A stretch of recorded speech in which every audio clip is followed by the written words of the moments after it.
Welcome to Thalira Tales, where stories bloom in silence, carrying emotion, mystery, and hidden truth. Step in and let the tale unfold. I am Nia, 32 years old. My husband shoved me out into a freezing Atlanta storm and locked the heavy oak door behind me.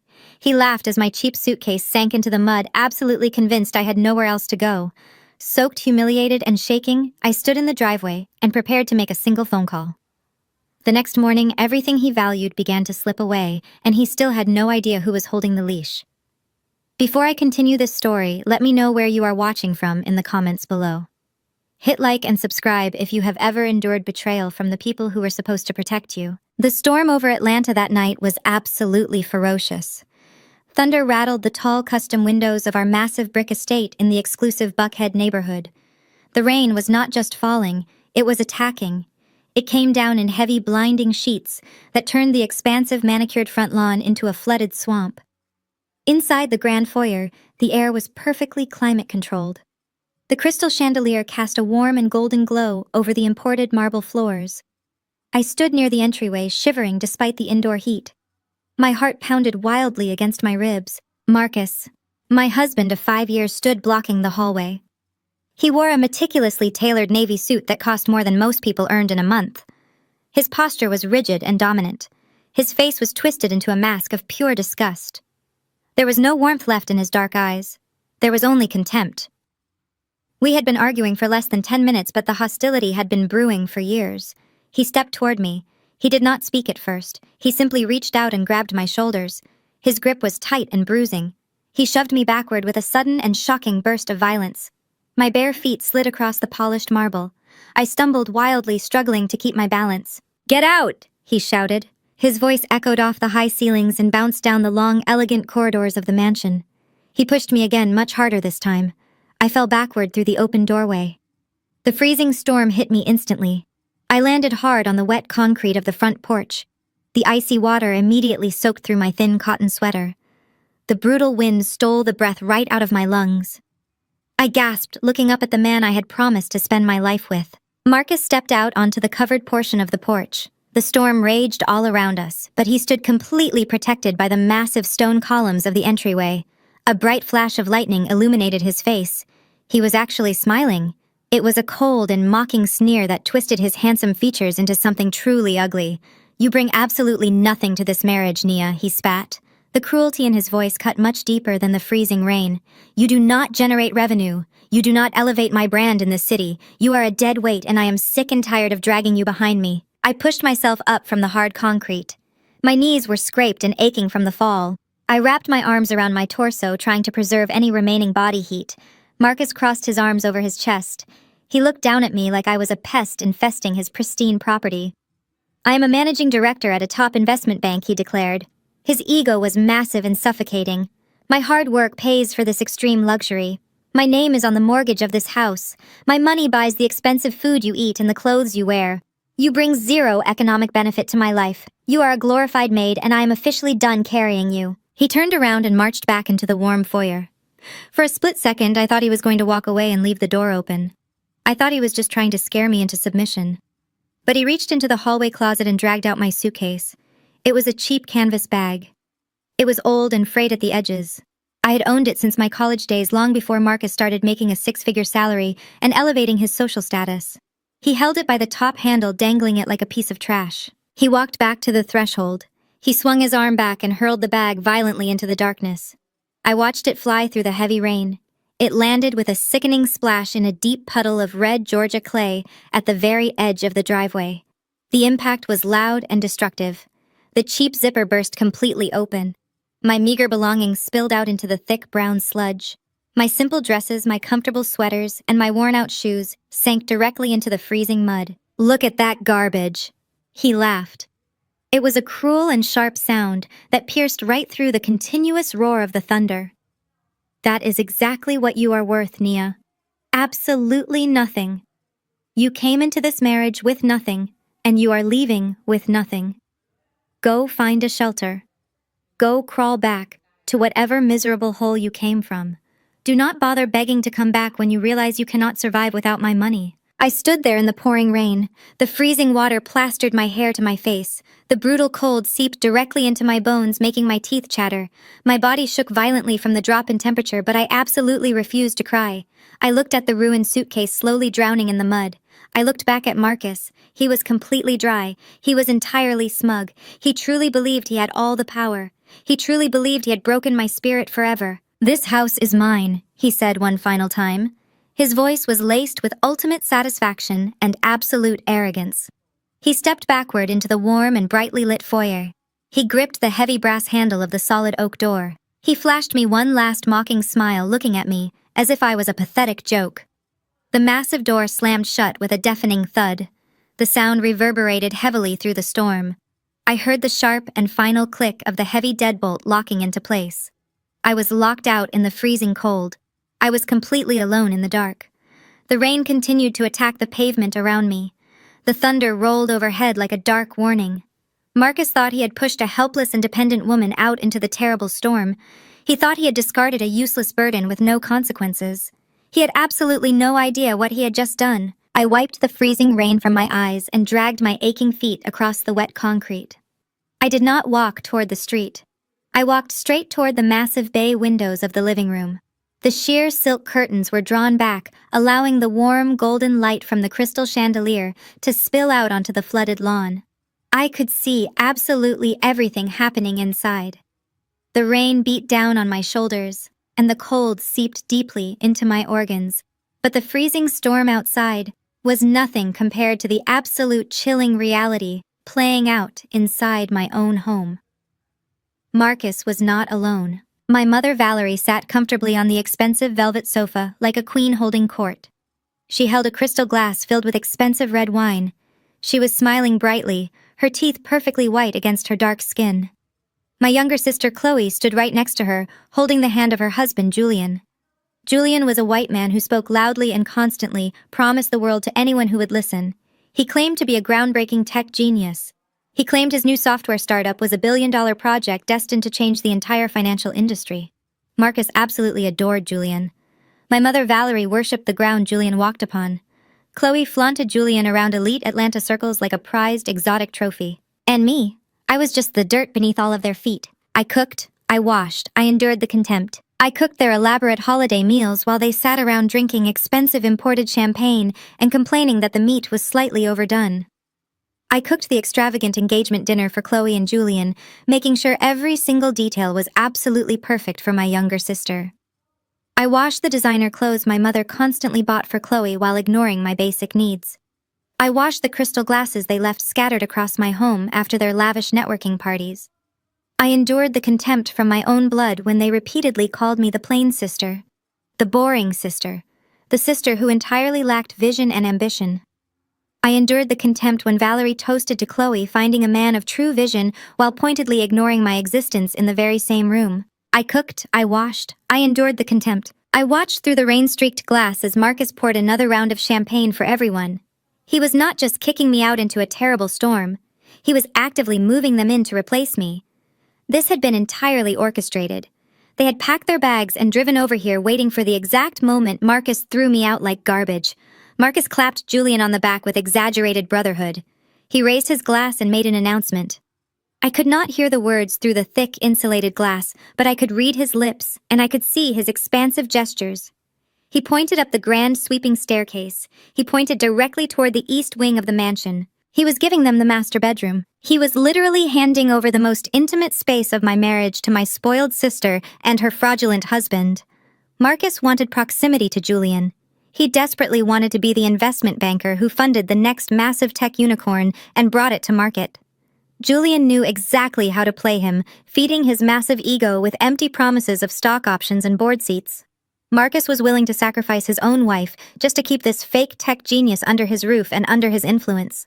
And my mother was there to bless this entire sick arrangement. Valerie stood up from the velvet sofa. She smoothed down her silk blouse, the exact same silk blouse I had purchased for her last Christmas. She walked over to Marcus and pulled him into a deep, affectionate hug.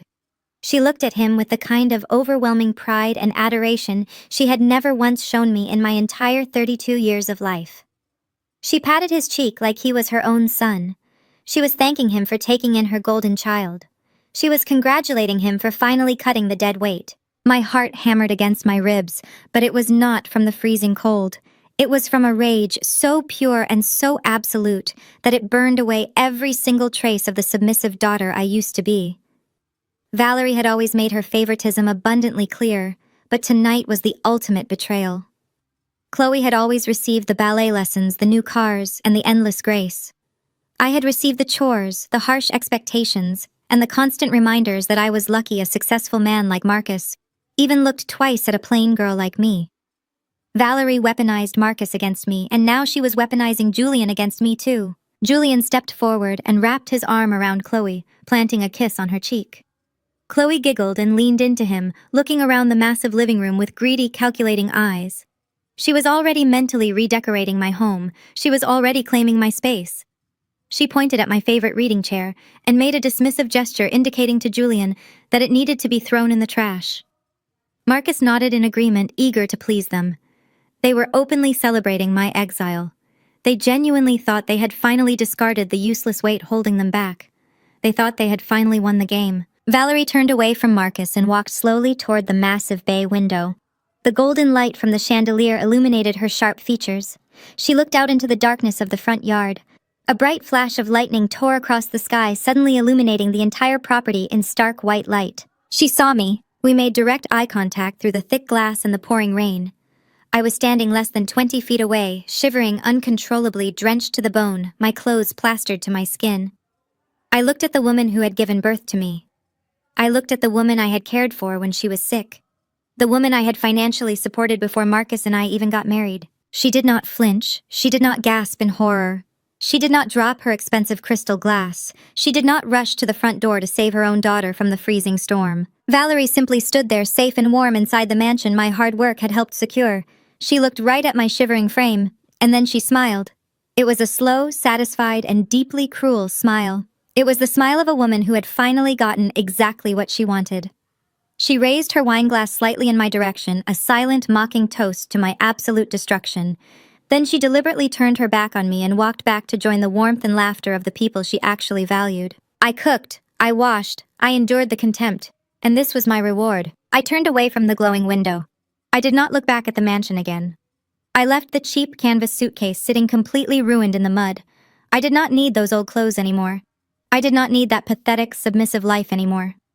I walked down the long and winding concrete driveway. My wet shoes squished loudly against the pavement with every single step. The severe storm raged on around me, but the chaotic noise of the thunder and the wind suddenly felt completely silent. I felt completely and utterly calm. A strange and terrifying clarity washed over my mind. They thought I was weak. They thought I was a failure because I did not wear designer brands or boast about my bank account at their elite dinner parties. They thought my quiet nature was proof of my incompetence. They had entirely mistaken my silence for submission. They had mistaken my patience for powerlessness. I walked past the ornate iron gates of our exclusive gated community.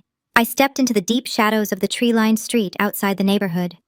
The rain continued to fall in heavy sheets, but my vision was perfectly clear. I knew exactly what I had to do. The time for being the good wife was over.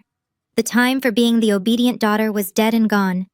I was about to show them exactly what happens when the person you throw into the storm turns out to be the one controlling the lightning. I walked with steady and deliberate steps away from the massive wrought iron gates of the exclusive community Marcus valued more than his own soul. The freezing rain continued to pour, but I no longer felt the cold. The heavy, relentless downpour felt like a baptism. It washed away the final lingering shreds of the submissive wife I had pretended to be for the last 5 years. I left behind the woman who kept her head down. I left behind the daughter who desperately sought the approval of a mother incapable of love. I walked into the dark shadows of the tree-lined avenue just beyond the neighborhood entrance, leaving the glowing streetlights and the illusions of my past life completely behind me. A few yards down the slick, wet road, a massive vehicle waited silently in the pitch-black night. It was an armored black Maybach. Its powerful engine hummed with a low and steady vibration that you could feel in the pavement before you could even hear it. The headlights were completely turned off to avoid drawing any unwanted attention from the private security patrols roaming the affluent neighborhood. The sleek, flawless exterior of the car swallowed the ambient light, making it look like a phantom lurking in the storm. As I approached the vehicle, the heavy rear door swung open immediately. A man dressed in a meticulously tailored dark charcoal suit stepped out. He did not rush. He moved with absolute precision and professional discipline. He opened a large black umbrella, holding it high over my head to shield me from the relentless assault of the rain. "Good evening, Madam Chairman," he said. His voice was calm and respectful, cutting cleanly through the chaotic noise of the storm. He bowed his head slightly, a gesture of deep loyalty and unwavering respect. I stepped up into the luxurious leather interior of the Maybach. The heavy armored door closed solidly behind me, with a deeply satisfying thud. It instantly shut out the raging storm, the freezing wind, and the noise of the city completely. The cabin was incredibly warm and perfectly silent. The soundproofing was absolute, creating a secure sanctuary where I could finally breathe. My executive assistant sat quietly across from me in the plush rear-facing seat. She handed me a steaming warm towel and a thick cashmere blanket without saying a single word. I peeled off the soaking wet cotton sweater. I dried my face and wrapped myself in the heavy warmth of the expensive cashmere. In that enclosed and highly secure space, the meek and invisible wife died permanently. I shed my weak facade like a useless and suffocating second skin. I rolled my shoulders and let out a long, slow breath. I was no longer the submissive and boring partner Marcus thought he could easily throw away. I was no longer the plain sister who lacked vision. I was the anonymous founder and the absolute majority shareholder of Vanguard Holdings. I controlled a colossal real estate and financial acquisition empire that moved billions of dollars globally. I had spent the last decade building Vanguard from the ground up, hiding behind proxy executives and a labyrinth of corporate shell companies to protect my peace. I knew exactly how greedy and parasitic my mother and sister were. I knew that if they ever discovered my true wealth, they would stop at nothing to drain me dry. So I hid my power. I played the part of the quiet, unremarkable freelance designer. I let Marcus be the loud and arrogant face of our household. His massive ego provided the perfect camouflage for my invisible empire. He was so busy demanding the spotlight that he never once bothered to look at the shadows where I was quietly pulling all the strings. Marcus thought he was a titan of industry. He genuinely believed he was an untouchable and powerful investment banker. He loved to boast about his six-figure bonuses and his elite status in the corporate hierarchy.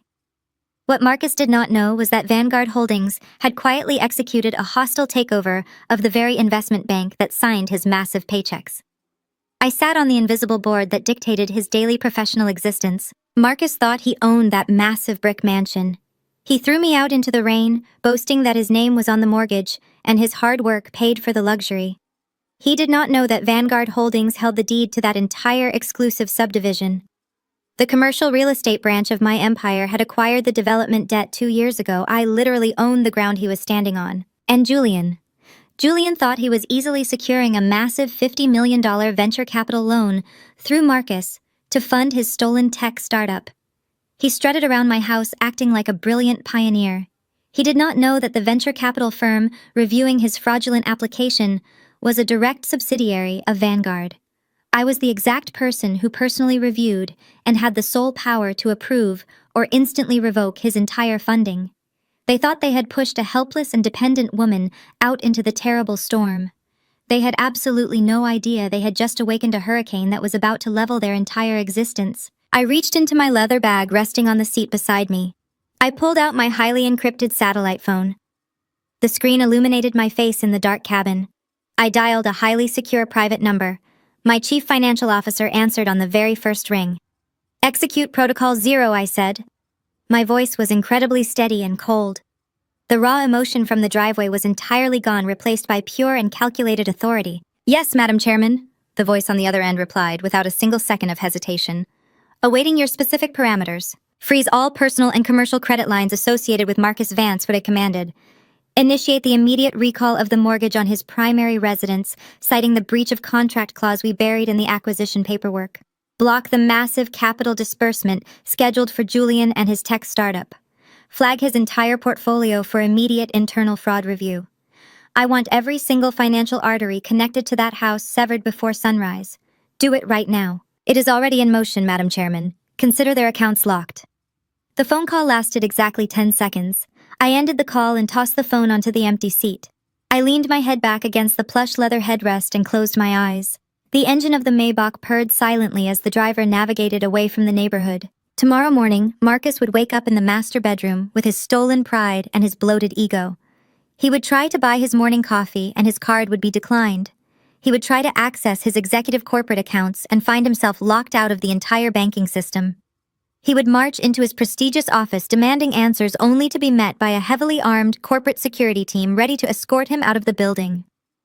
Julian would wake up expecting his multi-million-dollar wire transfer to clear, only to find his fake company completely blacklisted by every major financial institution in the country. Chloe would try to go on a shopping spree to celebrate her new living arrangement and find herself holding nothing but worthless plastic. My mother Valerie would discover that the wealthy son-in-law she worshipped was now a massive financial liability drowning in millions of dollars of instantly recalled debt. They wanted to worship money and status above their own family.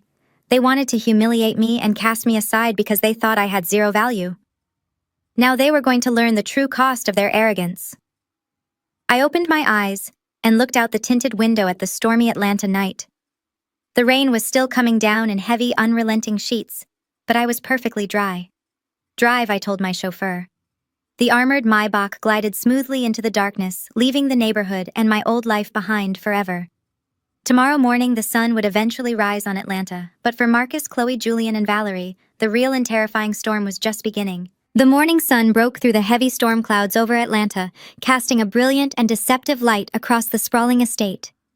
The fierce storm had finally passed, leaving the manicured lawns looking vibrant and fresh. Inside the massive custom kitchen of the mansion, the atmosphere was equally bright and utterly sickening. I did not need to be physically present in the room to know exactly how the morning unfolded. My private security team had already rerouted the internal surveillance feeds of the property directly to my secure tablet. I sat in my penthouse downtown, sipping my black coffee, and watching the high-definition betrayal play out in real time. It was like watching a perfectly scripted comedy about four absolute fools who had no idea they were already dead. Chloe was the first to enter the kitchen. She paraded into the room wearing my expensive silk robe. It was the very same robe I had purchased during a private trip to Milan. She did not even have the decency to wash it first. She simply slipped it on and claimed it as her own. She glided across the imported Italian marble floors, acting like she was the new legitimate lady of the manor. She did not bother to cook, of course. I was the one who used to wake up at dawn to prepare Marcus his highly specific organic meals. Instead, Chloe had ordered a lavish catered breakfast spread from an exclusive Buckhead bistro. There were heavy silver platters piled high with smoked salmon, fresh truffles, artisanal pastries, and imported caviar. She arranged the extravagant spread on the massive quartz kitchen island, preening for an audience of none. Julian strolled in next. He wore an obscenely expensive cashmere sweater and a pair of casual designer loafers that Marcus had likely purchased for him. He walked with the exaggerated swagger of a man who firmly believed he was the next great pioneer of the modern technological age. He grabbed a fresh pastry and took a massive bite, chewing loudly while leaning against the expensive countertops. He began talking immediately, spouting a constant stream of meaningless Silicon Valley buzzwords. He talked about synergy and blockchain integration and disrupting the financial ecosystem. He waved his hands expansively, painting a picture of a $50 million empire that existed entirely in his own delusional mind. I watched his mouth move on the screen, and I actually smiled. Julian could not even write a basic line of code. His entire software startup was just a stolen user interface wrapped in a fraudulent business proposal. But in that sunlit kitchen, he was playing the role of the conquering hero. Marcus finally made his grand entrance. He descended the sweeping staircase looking incredibly rested and painfully smug. He had slept deeply and peacefully in my bed, completely unbothered by the fact that he had thrown his wife out into a freezing and violent storm just hours earlier. He wore a crisp white dress shirt and custom-tailored trousers. He walked into the kitchen and greeted Julian with a loud and enthusiastic handshake. He pulled Chloe into a brief side hug, treating my younger sister like a prized acquisition. Marcus walked over to the built-in wine fridge and pulled out a bottle of vintage champagne. He popped the cork with a loud celebratory crack. He poured 4 generous glasses of mimosas, mixing the expensive champagne with fresh orange juice. He was ready to toast to his newly purified life. He genuinely believed he had finally cut away the dead weight that was holding back his glorious ascent to the top of the Atlanta social ladder. Then my mother Valerie arrived. She walked into the kitchen radiating absolute triumph. She took her seat at the head of the large mahogany breakfast table, demanding the position of ultimate respect. Marcus immediately brought her a crystal glass filled with the mimosa. Valerie took a long and satisfied sip. She looked around the beautiful kitchen and let out a dramatic sigh of pure contentment. She looked at Marcus with eyes full of overwhelming adoration. "You are truly a blessing to this family, Marcus," she announced loudly. Her voice echoed through the high-definition audio feed and scraped directly against my eardrums. "You are a man of true vision and exceptional strength. I always knew you were destined for greatness. It just took you a little while to realize what was holding you back." Marcus smiled modestly, taking a delicate bite of caviar. "I appreciate that, Valerie," he replied. "It was a difficult decision, but a highly necessary one. A man in my position simply cannot afford to have a partner who lacks ambition." Valerie scoffed, waving her hand dismissively in the air. "Oh, please do not even mention her name in this beautiful house. Nia is an absolute disgrace to our family lineage. I spent my entire life trying to mold her into a woman of substance, and she chose to be painfully ordinary. She has no style. She has no grace. She has absolutely no business acumen. She was dragging you down, Marcus. She was dragging all of us down with her pathetic and small-minded mentality. Good riddance to bad rubbish, I say." I watched my mother systematically tear my character to shreds while eating the food I used to prepare and sitting in the house I legally owned. The sheer shamelessness of it was almost poetic. Valerie looked over at Julian, who was nodding along in enthusiastic agreement. "And you, Julian," she beamed, pointing her perfectly manicured finger at the fraudulent white tech bro standing in my kitchen. "You and Chloe are going to conquer the world together. A $50 million project. I can barely comprehend the magnitude of your genius. You are going to make the family name incredibly proud. You have my absolute blessing." The bitter irony of her statement was absolutely delicious. She was praising a parasitic con artist while fiercely condemning the actual billionaire who shared her blood. They sat around that table laughing and celebrating their collective victory. Chloe began complaining about the decor in the living room. She told Marcus that my taste in art was entirely too boring and depressing. She suggested they tear down the custom-commissioned paintings I had curated and replace them with something much more modern and flashy. Marcus agreed immediately, promising to give Chloe his exclusive black credit card so she could completely redecorate the entire first floor that very afternoon. He told her to spare absolutely no expense, because they deserved to live in a space that reflected their high-value status. They were completely intoxicated by their own false narrative. They were a circle of toxic narcissists feeding endlessly on each other's inflated egos.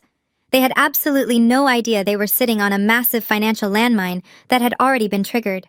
They were chewing on expensive smoked salmon that was purchased on a credit line that no longer existed. They were making grand plans to redecorate a mansion that was currently moving through an expedited and aggressive foreclosure process. They were toasting to a $50 million venture capital fund that had been permanently erased from the global banking system just 8 hours prior. I watched Marcus raise his crystal glass one more time. To new beginnings, he declared, his voice ringing with absolute arrogance and certainty. To cutting the dead weight and rising to the very top of this city. To family, he added, looking directly at Julian and Valerie. The real family. They all clinked their glasses together in a sickening display of unity. The sharp ringing sound of the expensive crystal echoed loudly through the kitchen. It was the absolute sound of complete complacency. They did not spare a single passing thought for my safety. They did not express a fraction of a second of guilt or remorse for leaving me to freeze in the dark. They only felt a profound and deeply arrogant relief. They were so deeply blinded by their own greed and their own self-importance that they could not see the massive shadow looming directly over their heads. They thought they had successfully manipulated the system to elevate themselves into royalty. I leaned back in my leather desk chair and locked my tablet screen. The show in the kitchen was over and the real entertainment was about to begin. They had enjoyed their illusory and lavish breakfast. They had basked in the warm morning sun and fed their bloated egos with lies and stolen champagne. Now it was time for them to step outside into the real world. Now it was time for them to try and spend the money they thought they had securely in their pockets. Marcus was planning to drive Chloe to the luxury car dealership to buy her a brand new sports car. Julian was planning to check his secure banking portal to verify his massive wire transfer had cleared. They were walking straight into a meticulously designed financial slaughterhouse, and I had the absolute best seat in the entire building to watch the carnage unfold. Julian strutted out of the kitchen and made his way directly down the grand hallway toward my private study. He carried his crystal glass of mimosa in one hand and his sleek silver laptop in the other. He pushed open the heavy double doors of the office I had personally designed. The room featured custom-built mahogany bookshelves, a massive antique desk, and a carefully curated collection of rare architectural texts.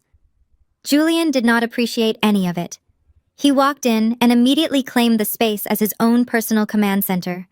He dropped his laptop onto my pristine desk and threw his expensive leather loafers right on top of the polished wood, crossing his ankles with supreme arrogance. He sank back into my ergonomic leather chair and let out a long, satisfied sigh.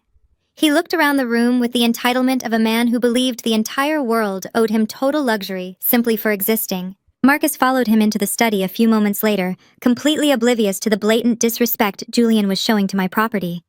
Marcus was practically vibrating with desperate energy. He leaned against the doorway, crossing his arms and trying to project the image of a powerful financier, but he just looked like an eager and pathetic subordinate. So Julian Marcus said, his voice dripping with forced casualness. The $50 million disbursement is scheduled to hit your holding account by 10 this morning.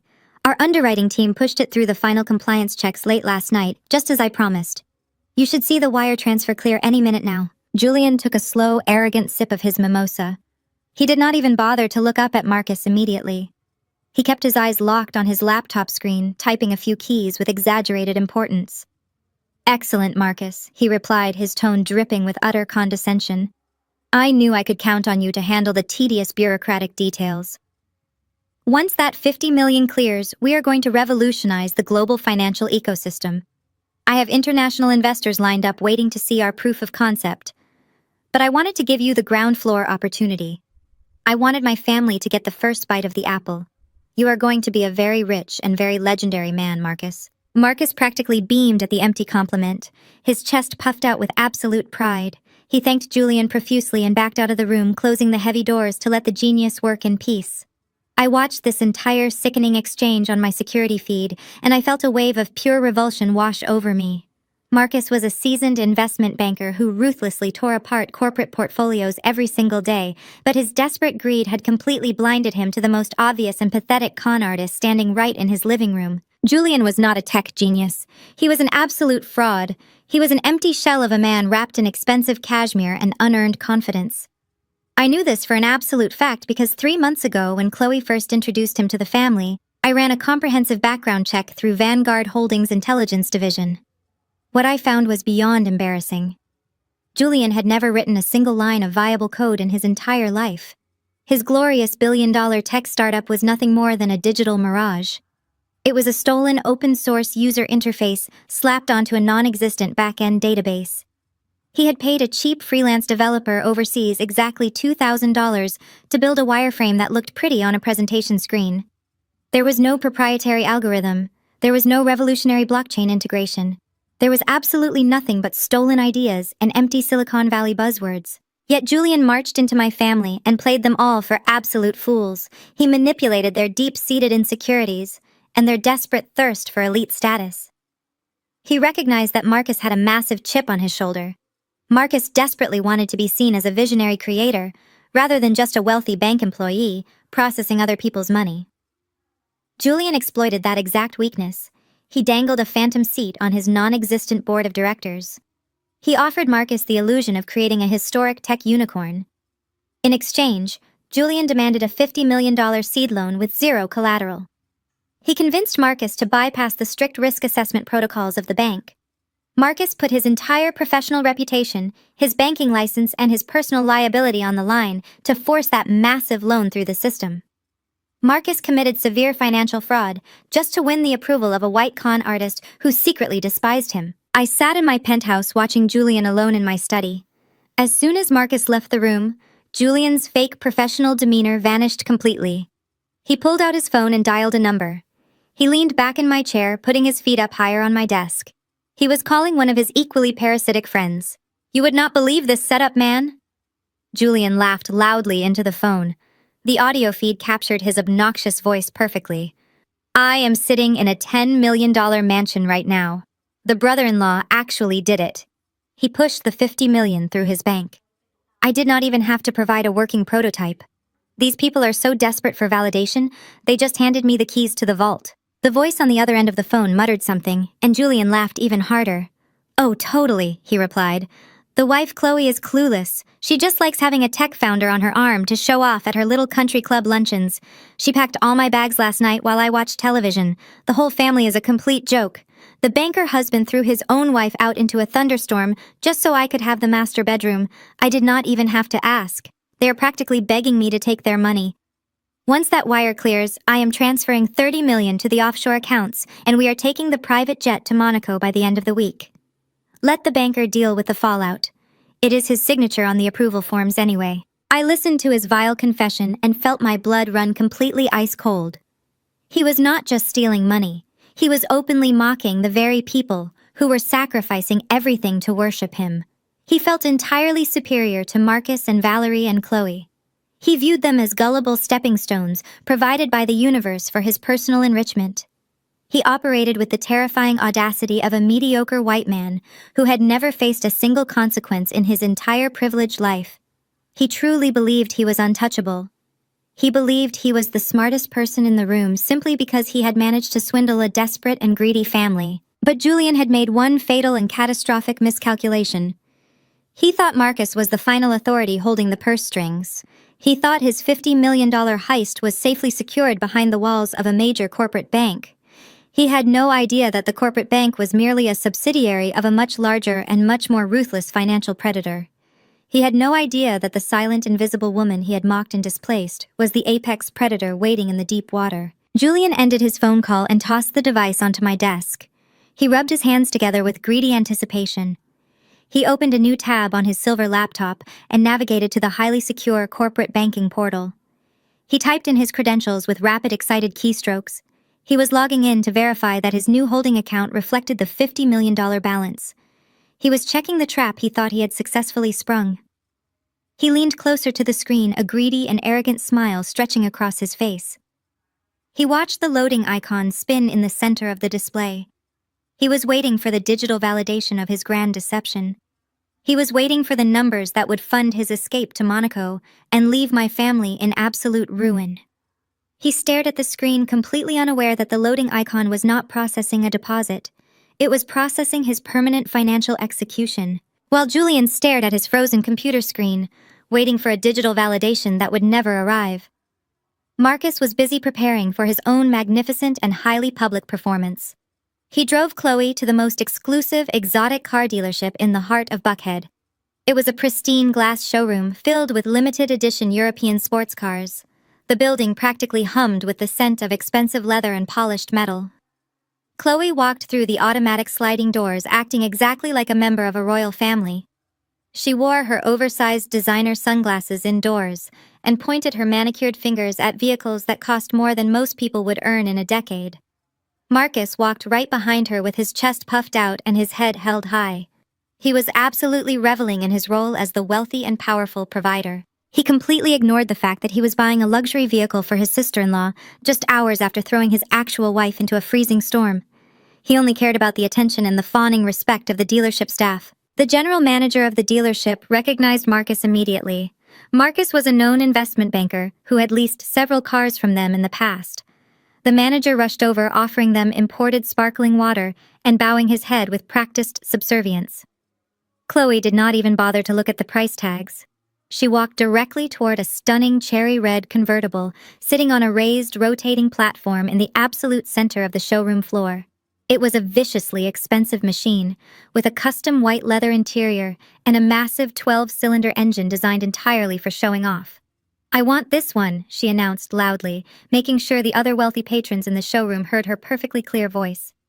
"I want to drive it out of here right now." Marcus did not hesitate. He did not negotiate the price or ask about the financing terms. He wanted the audience to see his massive wealth and his ultimate power. He wanted everyone in that building to know he was a titan of industry. He reached into the inside pocket of his tailored suit jacket and pulled out his heavy titanium black credit card. "Wrap it up," he told the manager with an arrogant smirk. "Put the title entirely in her name." The general manager smiled widely and took the heavy metal card with both hands. He escorted them to a sleek glass desk in the middle of the showroom to process the immediate transaction. Marcus leaned casually against the glass desk, sipping his sparkling water and waiting for the inevitable praise from the staff. The manager swiped the heavy titanium card through the encrypted terminal. The machine processed the transaction for a few seconds. Then it emitted a sharp and piercing beep. A bright red error message flashed across the digital display. Transaction declined. The general manager frowned slightly and cleared his throat. "I apologize, Mr. Vance," he said politely, keeping his tone highly respectful. "It seems there is a security block on the card. This happens quite frequently with purchases of this magnitude. Your bank is simply protecting your assets from potential fraud." Marcus laughed a loud and dismissive sound. "Of course," he said, waving his hand as if the minor inconvenience was beneath him. "The fraud department is always overly sensitive. Just run this one instead." He pulled out a platinum corporate card linked directly to his elite executive account at the bank. The manager took the second card and swiped it through the machine. The terminal processed for 3 agonizing seconds. It beeped again, much louder this time. Another bright red error message illuminated the screen. Transaction declined. Code 04. Account frozen. The polite and subservient smile on the general manager's face began to slip. The atmosphere in the showroom immediately shifted from celebratory to incredibly awkward. Chloe let out a loud, dramatic sigh of extreme annoyance. She tapped her designer heels against the polished floor. "Marcus, what are you doing?" she whined loudly, drawing the attention of several other wealthy customers examining cars nearby. "Just pay for the car so we can leave. I want to drive my new car right now." Marcus felt a cold bead of sweat form on the back of his neck. His perfectly constructed facade of unlimited power was actively cracking in a highly public arena. He ripped his expensive leather wallet out of his pocket and slapped 3 different credit cards down onto the glass desk. There was a gold card, a secondary platinum card, and a high-limit travel card. "Try all of them," he demanded, his voice rapidly losing its smooth and arrogant tone. "Just run the damn cards." The manager picked up the plastic with noticeable hesitation. He swiped the first one. Declined. He swiped the second one. Declined. He swiped the final card. The machine beeped a long, continuous, and highly obnoxious tone. The digital display flashed a message that made the manager physically step backward. "Card confiscated by issuer. Please retain physical card immediately."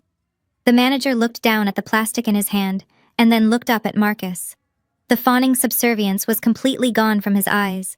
It was instantly replaced by a look of deep and humiliating suspicion.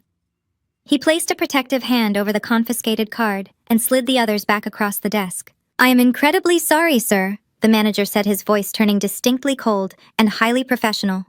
"But every single one of your accounts has been completely frozen. We cannot proceed with this transaction. I am going to have to ask you to step away from the vehicle." Marcus stared at the manager in absolute shock. The elite ego of a managing director was suffering its very first catastrophic blow. This was impossible. He was a multimillionaire. He was a senior executive at one of the most powerful financial institutions in the entire state of Georgia. "Do you have any idea who I am?" Marcus shouted, his voice echoing harshly off the glass walls of the showroom. "I process corporate acquisitions larger than your entire pathetic dealership. There is simply a glitch in your broken system. Do you know how much money I make?" He pulled out his smartphone with violently shaking hands. He dialed his highly exclusive concierge banking line.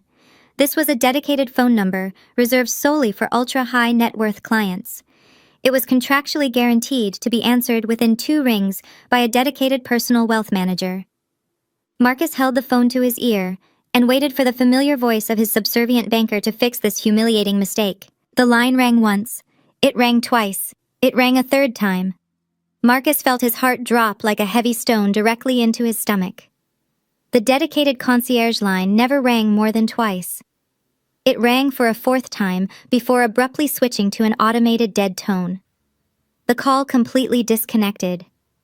Marcus stared at his phone screen with wide, panicked eyes. He dialed his personal wealth manager directly on his private cell phone. The call went straight to a generic voicemail box that stated the number was no longer in service. He frantically dialed the main branch of his own investment bank. The automated system placed him on an endless hold, playing cheap elevator music into his ear. He was entirely locked out of his own kingdom. I was watching this entire pathetic display unfold from the massive wall of monitors in my penthouse office. Vanguard Holdings owned the global security company that provided the high-definition surveillance cameras for that exact car dealership. I sat back in my leather chair and watched Marcus pacing back and forth in the showroom with the phone pressed tightly to his sweating ear. I saw the absolute terror bleeding directly into his eyes. His chest heaved as panic set in. He was trapped in a total financial blackout and he was utterly powerless to stop it. It was immensely satisfying to watch the man who thought he was a god be reduced to a sweating, panicked mess over pieces of declined plastic. Chloe crossed her arms over her chest and threw a massive temper tantrum right in the middle of the luxury showroom. She stomped her foot and screamed that Marcus had humiliated her and ruined her entire day. She demanded to know why he was pretending to be rich if he could not even buy her a simple convertible. Her shrill voice carried across the room, drawing stares and whispers from the affluent crowd. The golden child was turning on her provider the exact moment the money stopped flowing. The general manager signaled silently to the dealership security guard. A large man in a dark uniform began walking purposefully toward Marcus and Chloe.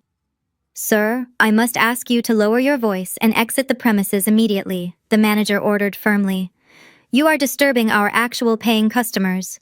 Please leave right now before we are forced to physically escort you out of the building." Marcus stood frozen in place. The man who had ruthlessly evicted his own wife into a freezing storm was now being thrown out of a car dealership in broad daylight. His face burned with a deep and overwhelming shame. The humiliation was absolute and entirely public.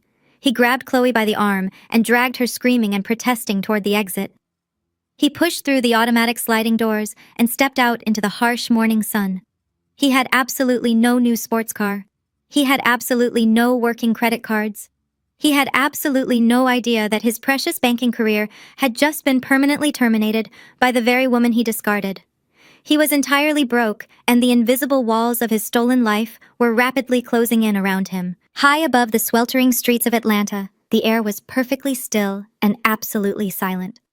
I stood behind a massive wall of reinforced floor-to-ceiling glass, looking down at the sprawling metropolis, spread out endlessly beneath my feet. The Vanguard Holdings Tower was the tallest and most imposing skyscraper in the entire financial district. It was a towering monolith of black glass and brushed steel that pierced the clouds like a spear. This was my fortress. This was the absolute apex of the corporate food chain, and I was the apex predator. I watched the tiny lines of traffic moving sluggishly along the highways miles below. Somewhere down there in that chaotic and miserable gridlock, Marcus was sweating inside his tailored suit. He was likely hyperventilating in the passenger seat of a rideshare, trying to figure out why his entire world had just violently evaporated. I took a slow, deep breath of the perfectly filtered, climate-controlled air. The scent of polished mahogany, expensive leather, and fresh orchids filled the expansive space. My private office occupied the entire top floor of the tower. It was a sprawling sanctuary of ultimate power designed entirely to intimidate anyone who dared to step off the private biometric elevator. The floor was laid with seamless slabs of imported black marble that reflected the skyline like a dark mirror. My desk sat in the exact center of the room. It was a colossal piece of petrified wood suspended in dark resin that weighed over a ton. There were no messy stacks of paper. There were no framed family photos. There was only a sleek integrated command console that connected me directly to global financial markets across 3 different continents. This room did not merely represent wealth. It represented the kind of terrifying invisible power that could bankrupt a small country before lunchtime. I turned away from the panoramic view and walked slowly toward my desk. The terrified and submissive woman who had cooked meals and washed clothes in that suburban mansion was completely dead and buried. I had shed that pathetic disguise forever. Today, I wore my true skin. I was dressed in a bespoke midnight blue power suit tailored to absolute perfection. The sharp, aggressive lines of the blazer armored my shoulders, and the blood-red silk lining whispered with every calculated movement I made. My hair was pulled back into a severe, flawless style. My posture was perfectly straight, reflecting a spine made of absolute steel. I slid into the high-backed leather chair and tapped the surface of my desk. 3 massive curved monitors rose silently from the smooth surface. The screens flared to life, illuminating my face with the cold blue light of endless financial data. For 5 agonizing years, I had hidden this version of myself. I had muted my brilliance to stroke the fragile ego of a mediocre man. I had played the role of the quiet, uninteresting wife because I valued my peace over public recognition. I had allowed them to look down on me. I had allowed them to treat me like a mindless servant. Now I was looking down at them from a height they could not even comprehend. They had mistaken my intentional silence for profound weakness. They were about to learn that the quietest people in the room are usually the ones holding the executioner's axe. I accessed the highly restricted servers of the investment bank Marcus worked for. Because Vanguard Holdings was the anonymous majority shareholder of the institution, I had unrestricted God-level clearance to every single internal document. I pulled up Marcus Vance and opened his complete financial portfolio. I did not just freeze his accounts last night. I instructed my forensic accounting team to completely dissect his entire life. The reports on my screen were absolutely damning. Marcus projected the image of a fabulously wealthy titan of industry, but the reality was a pathetic and crumbling house of cards. His entire existence was built on high-interest debt and desperate leverage. He had taken out massive secret loans just to maintain his flashy lifestyle. He had remortgaged the mansion 3 times to pay for his country club memberships, his imported suits, and his expensive networking dinners. He was drowning in hidden liabilities. The deep irony was that Vanguard Holdings had purchased the underlying debt of every single one of those loans. I owned the car he drove. I owned the expensive watch on his wrist. I owned the very bed he slept in. But the most spectacular violation was staring back at me in bright red digital ink. To push Julian's fraudulent $50 million loan through the system, Marcus had bypassed 3 separate layers of mandatory compliance checks. He had overridden the strict risk management protocols. To satisfy the bank's automated security algorithms, Marcus had secretly attached his own personal portfolio as the primary guarantor for the venture capital seed money. He had literally bet his entire life and his professional license on a fraudulent white tech bro he met barely 3 months ago. It was a level of catastrophic stupidity that almost defied logic. Marcus had committed severe corporate fraud to fund his own sister-in-law. He had handed me the exact legal weapon I needed to destroy him completely and legally. I swiped my finger across the screen and pulled up the secondary dossier. Julian, the golden boy, the brilliant visionary that my mother Valerie worshipped with sickening devotion. My corporate espionage team had spent the last 8 hours ripping Julian's entire digital footprint to absolute shreds. The report they compiled was a masterpiece of criminal incompetence. Julian's glorious tech startup was not just an empty shell. It was a highly illegal operation built entirely on stolen intellectual property. He had ripped the core source code directly from a proprietary database belonging to a defunct European startup.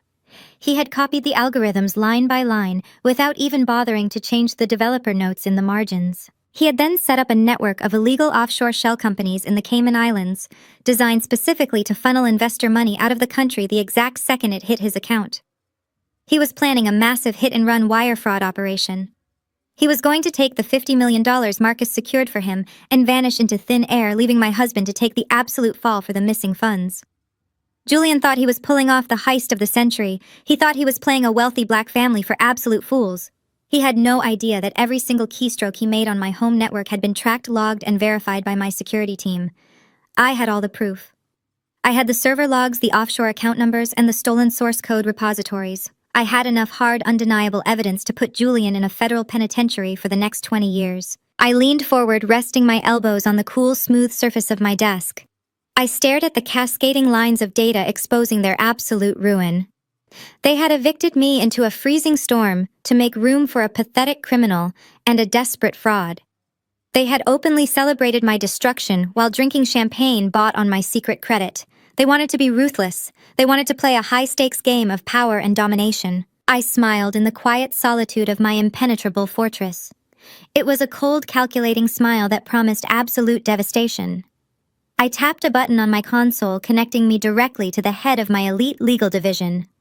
Draft the final eviction notices, I commanded, my voice echoing with terrifying calm. Prepare the criminal referral packages for the Federal Bureau of Investigation regarding the wire fraud and the stolen intellectual property.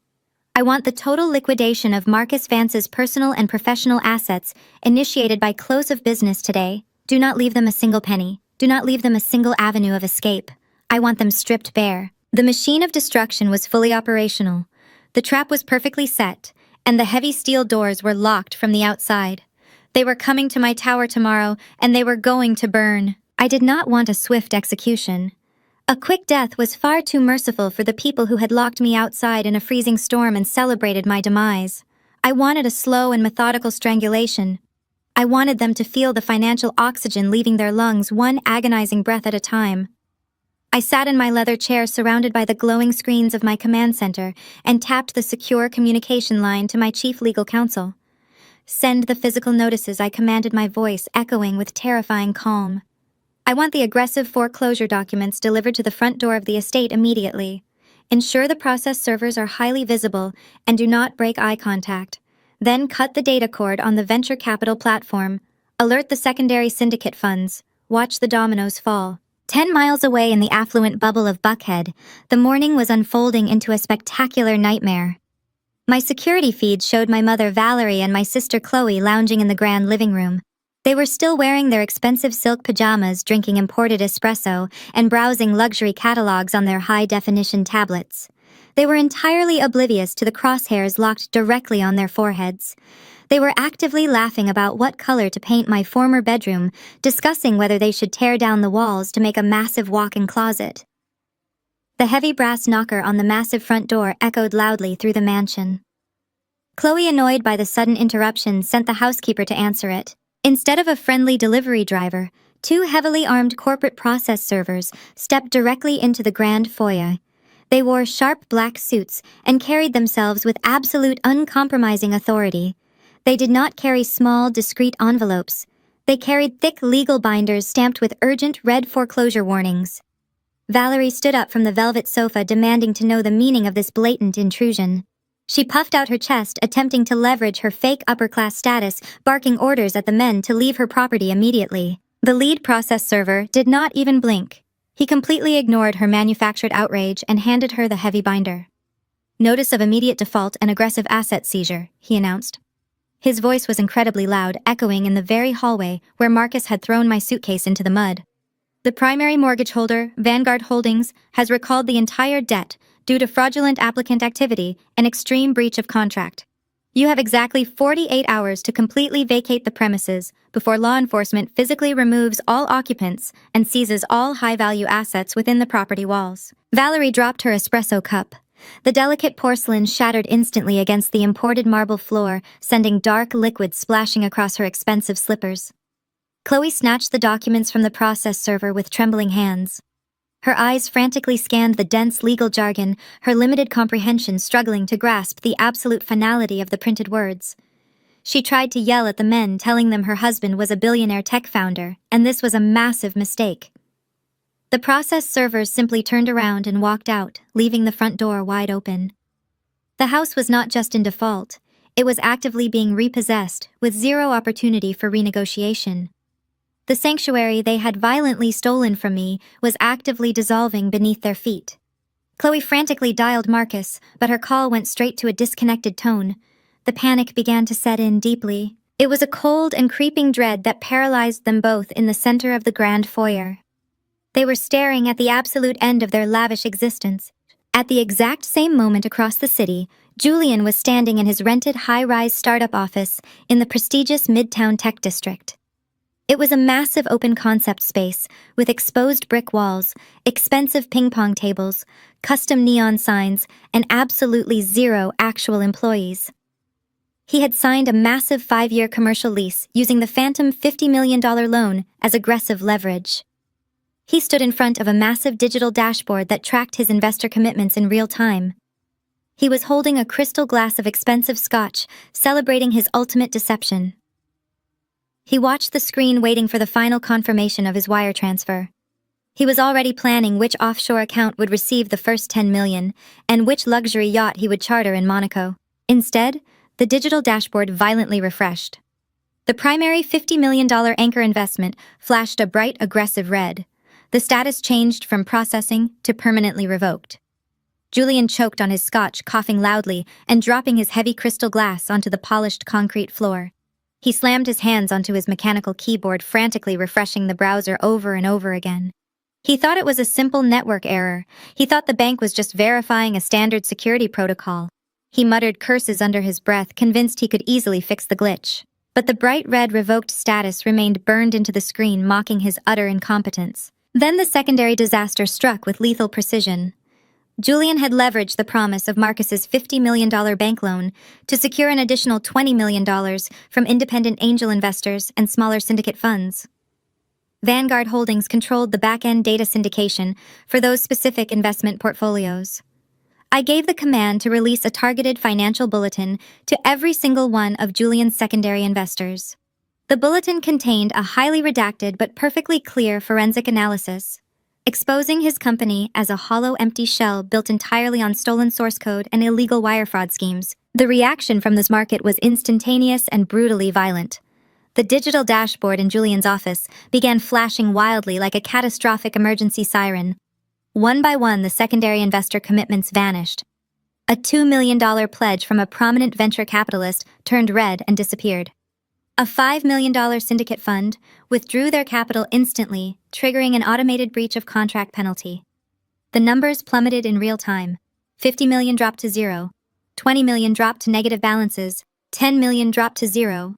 Within exactly 4 minutes, Julian's entire $70 million fraudulent empire was completely erased from physical existence. Julian grabbed his sleek silver laptop and hurled it violently across the room. The expensive machine smashed into the exposed brick wall, shattering into a dozen useless pieces of plastic and wire. He screamed. It was a loud, guttural sound of pure terror and absolute helpless rage. He tore at his perfectly styled hair, knocking over a massive glass whiteboard filled with stolen technical jargon and fake projection charts. His smartphone began ringing incessantly on the desk.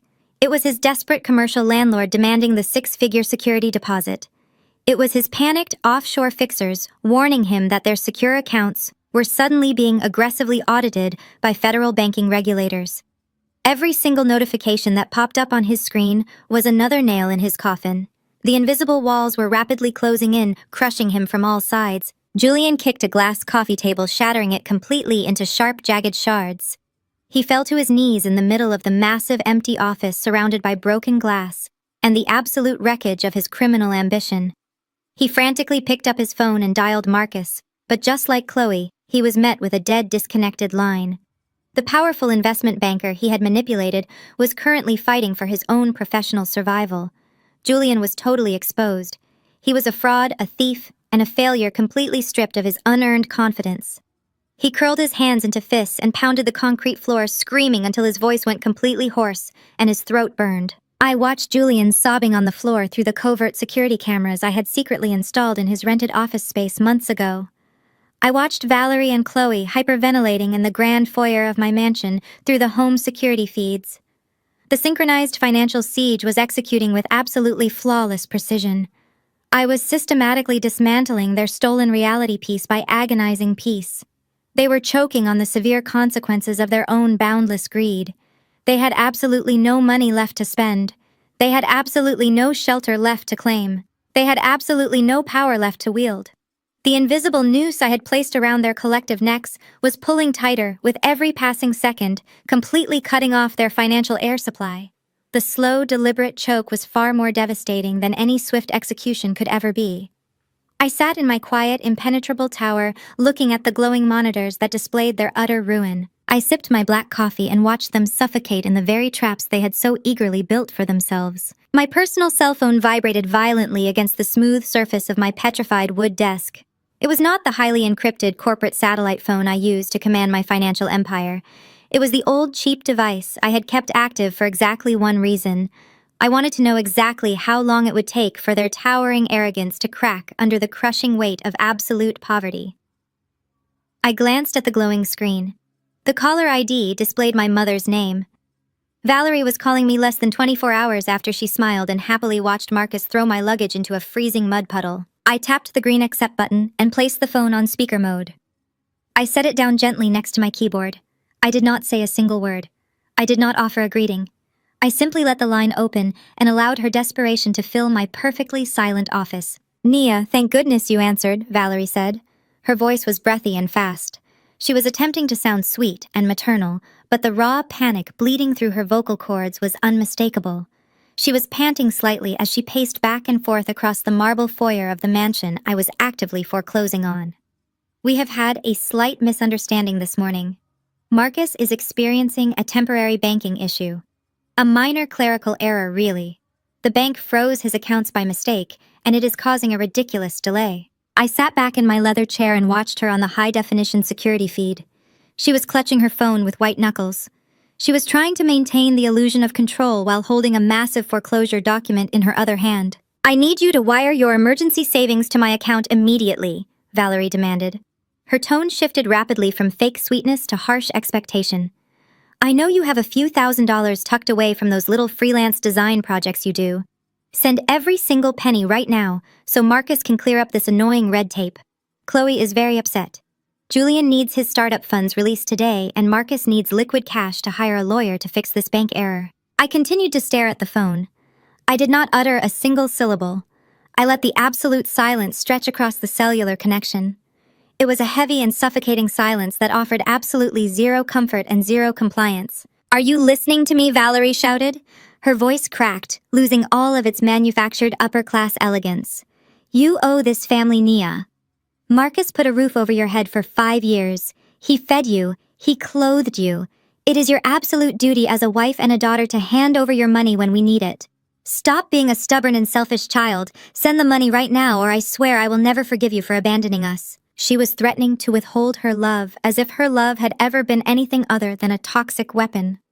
She wanted the daughter she had gleefully thrown into a storm to suddenly become her financial savior. She believed she could simply demand my obedience, and I would instantly fold. She was demanding the meager savings of a woman she thought was broke. She had absolutely no idea she was demanding pocket change from a billionaire who held her entire existence in the palm of her hand. I watched her on the screen. She was sweating. Her perfect hair was becoming disheveled. She was waiting for me to apologize.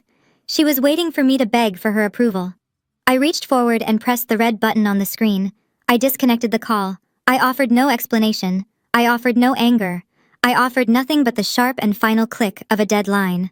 My silence was a perfectly sharpened blade, and I had just driven it straight through her desperate illusion of control. Less than 10 minutes later, the heavy front door of the mansion burst open. Marcus stumbled into the grand foyer. He looked like a wounded and hunted animal. His tailored suit jacket was completely gone. His expensive silk tie had been ripped away. His crisp white shirt was soaked with nervous sweat and wrinkled beyond repair. He had not just been fired. He had been physically dragged out of his prestigious investment bank by armed corporate security guards in front of every single one of his wealthy colleagues. He was stripped of his keycards, his access codes, and his untouchable dignity. Valerie dropped her phone and rushed toward him, holding up the foreclosure binder. "Marcus, what is happening?" she shrieked. "Men in suits just handed me this notice. They said we have 48 hours to leave. Tell me this is a joke. Tell me you can fix this right now." Marcus did not even look at her. He shoved past my mother with a violent thrust of his shoulder, nearly knocking her to the marble floor.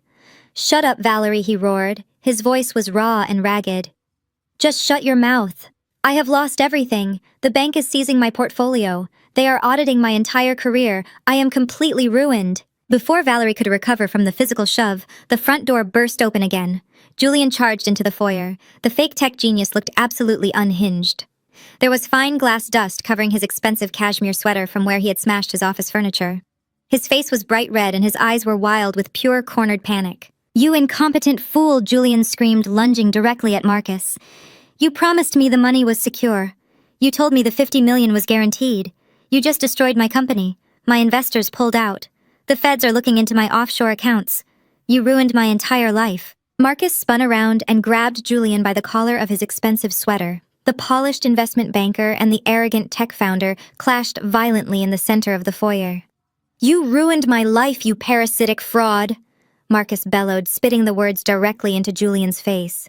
"Your company was a complete scam. You used stolen code. You lied to me about the collateral. You made me bypass security protocols for a fake project.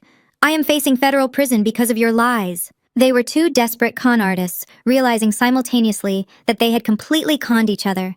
They shoved and grappled, throwing wild and pathetic punches. The brotherhood they had loudly celebrated with expensive champagne just yesterday had instantly evaporated into pure, venomous hatred. Chloe stood at the top of the grand staircase, looking down at the physical brawl. She was not crying because her husband was facing criminal charges. She was not crying because her family was being violently evicted. She was crying because she did not get her new car. She gripped the mahogany banister and let out a shrill, deafening scream. "Stop it!" Chloe shrieked. stomping her foot like a spoiled toddler. "Marcus, you promised me a cherry red convertible today. You humiliated me at the dealership. You are a broke, pathetic loser. And Julian, you promised we were flying to Monaco on a private jet. You are nothing but a fake. You are both useless.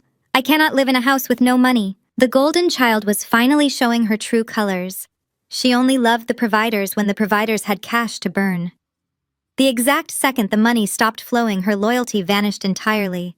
She turned her vicious entitlement against the very men she had flaunted just hours before. Valerie was hyperventilating. She grabbed her chest, struggling to breathe as the reality of her poverty crashed down on her.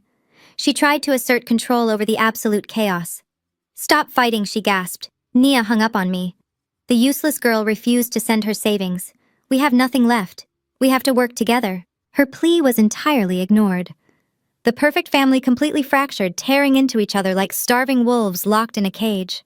Marcus screamed at Chloe, calling her a lazy gold digger who contributed nothing to society. Julian screamed at Valerie, calling her a desperate old hag who worshipped fake money. Chloe screamed at everyone, threatening to divorce Julian immediately and find a man who could actually afford her lifestyle. Accusations flew through the air like poisoned darts. They dug up old resentments. They exposed each other's deepest insecurities. They violently shredded the fake upper-class facade they had spent years meticulously building. I sat in the quiet and absolute solitude of my impenetrable glass tower. The contrast was breathtaking. My environment was perfectly still, perfectly clean, and perfectly secure. Their environment was a chaotic, loud, and dirty war zone of their own making. I did not need to raise my voice. I did not need to throw a single punch. I simply removed the money, and their entire reality collapsed into savage, primitive violence. They were destroying each other far more effectively than I ever could.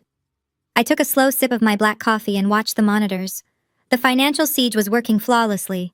Now it was time to drop the final devastating hammer. The 48-hour eviction notice was ticking down to its final agonizing seconds. But Marcus and his parasitic circus had one last desperate play to make. The annual Atlanta Winter Gala was the absolute pinnacle of high society networking. It was a massive masquerade of wealth held in the grand ballroom of the city's most exclusive downtown hotel. The entire event was supposedly dedicated to raising money for a children's charity, but everyone in that room knew the absolute truth. It was a ruthless financial hunting ground. It was a place where the rich came to display their dominance and the desperate came to beg for scraps. Marcus and Julian walked into the glittering ballroom, sweating profusely inside their tailored tuxedos. Their credit cards were completely frozen, their bank accounts were locked. They had barely managed to scrape together enough cash from Chloe's forgotten emergency fund just to pay the exorbitant valet parking fee. But they had to be there. This gala was their absolute last chance to find a lifeline. Marcus was hunting for a private bridge loan from one of his former elite clients to stop the foreclosure. Julian was frantically searching for a gullible angel investor to resurrect his completely dead software startup. They were two drowning men trying to sell water to the ocean. The ballroom was decorated like a pristine winter wonderland. Massive ice sculptures shaped like swans slowly melted under the hot television lights. Waiters in crisp white gloves circulated through the crowd, carrying silver trays loaded with beluga caviar and glasses of vintage champagne. The air was thick with the suffocating smell of expensive designer perfume and the foul stench of absolute hypocrisy. The people in this room smiled brightly at each other while secretly plotting hostile corporate takeovers. They kissed each other's cheeks while whispering vicious rumors behind their backs. This was the exact toxic ecosystem my family worshipped. They valued this shallow, glittering illusion more than they ever valued me. Marcus grabbed a glass of champagne and drained it in a single terrified gulp. His hands were shaking. The rumors of his catastrophic firing had already started to bleed through the tight-knit Atlanta financial community. He approached a group of wealthy real estate developers, forcing a wide, fake smile onto his face. He tried to project the image of a powerful managing director offering them a rare ground-floor opportunity to invest in a revolutionary tech unicorn. He pitched Julian's company with desperate manic energy. He used every single buzzword he could remember. The developers simply stared at him with cold, calculating eyes. They swirled their expensive whiskey and exchanged knowing glances. One of them, an older billionaire who had done business with Vanguard Holdings, casually checked his diamond watch. He looked Marcus up and down with profound disgust. "I heard your bank escorted you out of the building with armed guards yesterday," Marcus the billionaire said loudly, causing several nearby guests to turn and stare.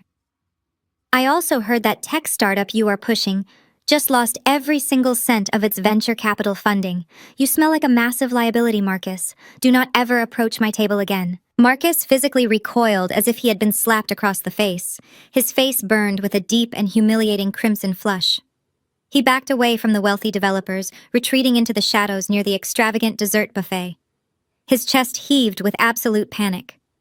The elite society he had dedicated his entire life to serving was now actively chewing him up and spitting him out. Across the ballroom, Julian was faring even worse. Without the backing of Marcus's bank and the false legitimacy of a $50 million loan, Julian was instantly recognized as the pathetic fraud he truly was. He tried to corner a group of young tech investors aggressively pitching his stolen source code. But the investors had all received the highly redacted forensic bulletin my team had anonymously leaked. They knew his code was stolen. They knew his offshore accounts were currently under federal investigation. They literally laughed directly in his face. They mocked his cheap cashmere sweater and told him to go back to whatever basement he crawled out of. Julian stood frozen in the middle of the ballroom, his fragile white male ego completely shattered into a million irreparable pieces. While the men were actively drowning in professional humiliation, Valerie and Chloe were desperately trying to maintain their fake upper-class dignity. They stood near the grand staircase, desperately trying to blend in with the old money matriarchs of Atlanta. Chloe wore a sequined designer gown she had purchased weeks ago. Valerie wore a heavy diamond necklace she had forced Marcus to buy for her last Christmas. They smiled brightly and nodded eagerly, trying to force their way into conversations about private jets and summer homes in the Hamptons. But the other women in the room could smell their desperation. The elite socialites knew that true wealth never had to try so hard. Valerie attempted to boast about Marcus's powerful banking position, completely unaware that the news of his firing had already circulated the room. She loudly bragged about Julian's massive tech empire, claiming her daughter was married to the next great billionaire. The other women simply exchanged pitying smiles and politely excused themselves, leaving Valerie and Chloe standing completely alone next to a melting ice sculpture. Chloe's fake smile finally cracked. She grabbed a waiter by the arm and took 2 full glasses of champagne, downing them both in rapid succession. She turned to Valerie with panic in her eyes. "Mom, everyone is ignoring us!" Chloe hissed, her voice trembling with barely suppressed rage. "The mayor's wife just looked right through me." The governor's daughter actually rolled her eyes when I mentioned Julian's company. "What is happening? Why are they treating us like garbage?" Valerie gripped Chloe's arm tightly, her perfectly manicured nails digging painfully into her daughter's skin. "Keep your voice down," Valerie commanded, a frantic edge bleeding into her tone. "Smile, Chloe. You have to keep smiling. If we look weak, they will eat us alive. We just need Marcus to secure one single investor tonight. Just one. If he fails, the sheriffs are coming to drag us out of the mansion tomorrow morning. Do not let them see you sweat." The perfect family finally huddled together in a dark corner near the kitchen doors. They looked like terrified refugees wearing expensive costumes. The shiny veneer of their high society lives had been completely stripped away, leaving nothing but raw and desperate terror. Marcus glared at Julian with pure hatred. Julian refused to make eye contact, staring blankly at the marble floor. Chloe glared at Marcus, blaming him for failing to provide her the royal lifestyle she demanded. Valerie glared at everyone, desperately trying to hold the crumbling pieces of her fake empire together through sheer force of will. They were standing in a room surrounded by hundreds of millions of dollars, but they had absolutely nothing. They were completely bankrupt in every single sense of the word. They had no money. They had no respect. They had no loyalty. They had traded their humanity for a fleeting taste of this glamorous and ruthless world, and now that very world was actively rejecting them. They were suffocating under the weight of their own massive lies. I knew exactly how desperate they were. I knew exactly how broken they felt. My security team had relayed their every humiliating rejection directly to my secure earpiece. The stage was perfectly set. The audience of billionaires and power brokers was completely primed. The atmosphere in the grand ballroom was thick with anticipation. The orchestral music swelled as the event organizers prepared to announce the major benefactors of the evening. Marcus and his parasitic family stood trembling in the shadows, praying for a miracle that would never arrive. They thought they had hit rock bottom. They thought the humiliation could not possibly get any worse. They had absolutely no idea that the real main event was just about to begin. The master of ceremonies stepped up to the crystal podium positioned at the very front of the grand ballroom. He tapped the microphone gently. The sharp sound cut cleanly through the low hum of desperate networking. He announced that the entire evening was made possible by a singular platinum benefactor. He did not say a name. He simply gestured toward the massive gilded double doors at the top of the sweeping marble staircase. The orchestral music immediately shifted from a soft background waltz to a powerful and commanding crescendo. Every single head in the ballroom turned simultaneously. The heavy gold-plated doors swung open with a smooth and dramatic sweep. I stepped out of the shadows and directly into the blinding spotlight. The entire hall fell completely and utterly silent. The clinking of expensive crystal glasses stopped instantly. The hushed whispers of corporate gossip died in the throats of the elite. The only sound left in the massive space was the sharp and deliberate click of my designer heels stepping onto the polished marble landing. I was no longer the invisible wife who scrubbed floors and faded into the background of a suburban mansion. I was a vision of absolute and uncompromising power. I wore a custom-designed evening gown crafted from heavy liquid silk in the deepest shade of midnight blue. The dress was an architectural masterpiece. It featured sharp, structured shoulders that projected pure dominance and a plunging neckline that demanded absolute confidence. The fabric flowed around my body like dark water, reflecting the brilliant light of the chandeliers with every calculated step I took. But the dress was merely the canvas for the true display of my colossal wealth. I wore a matching set of internally flawless diamonds.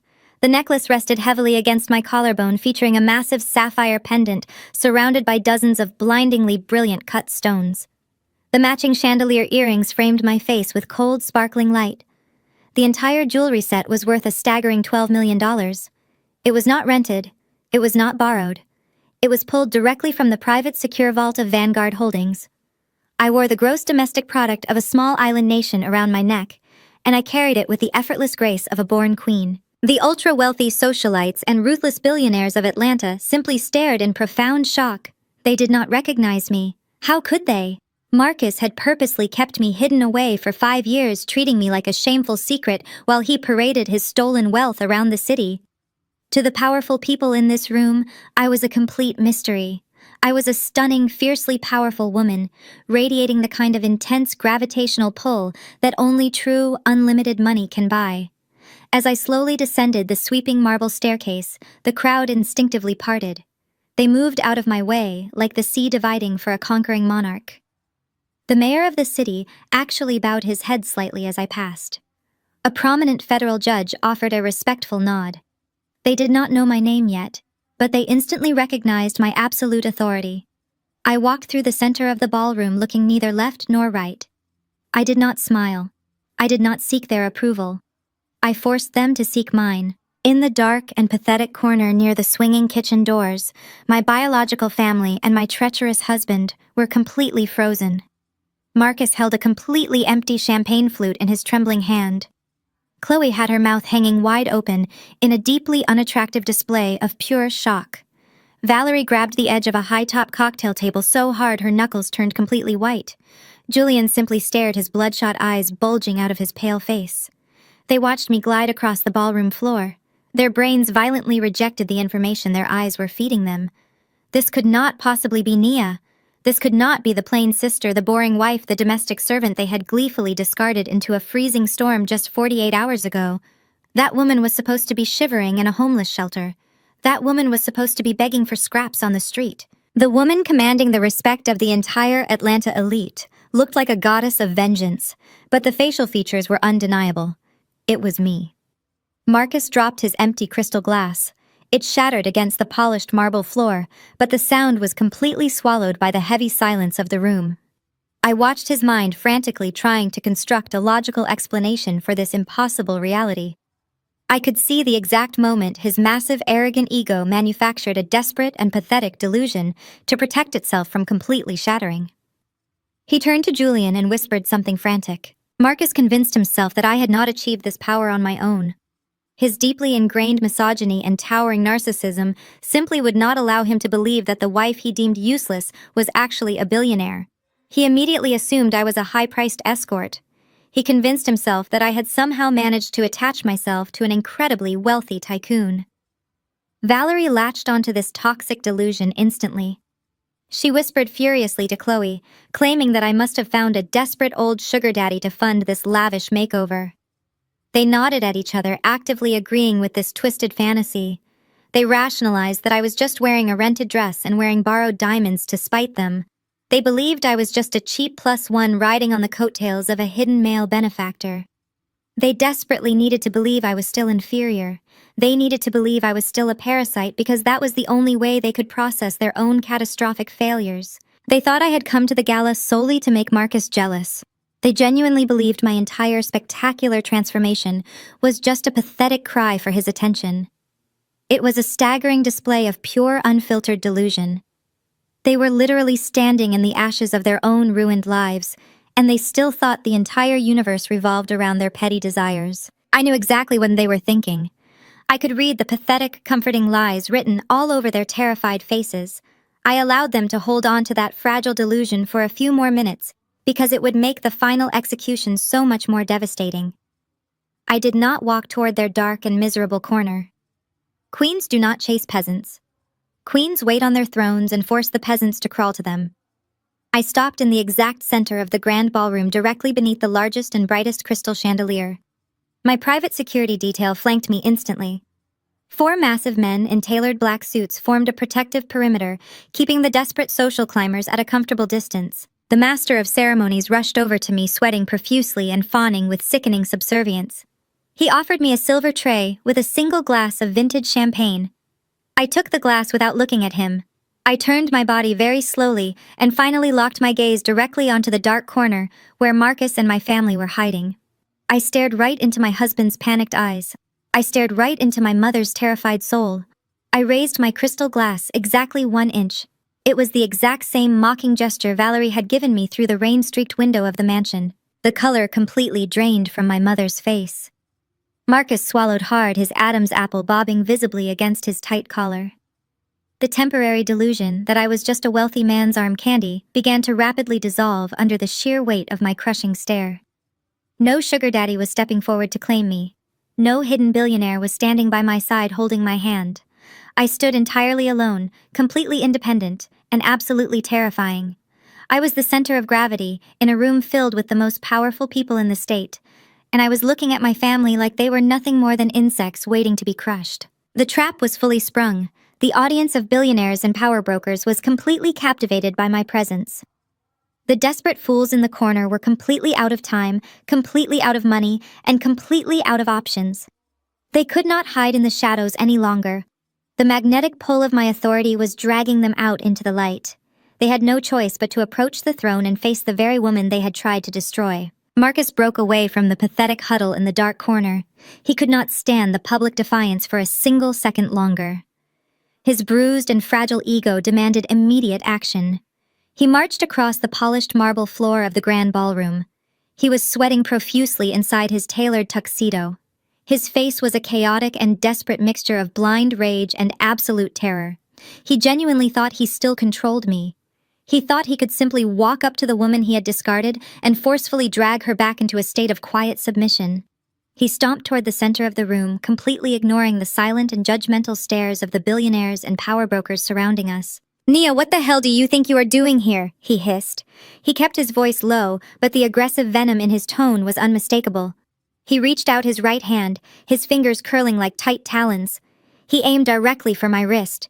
He intended to grab me physically and drag me out the side doors like a disobedient child.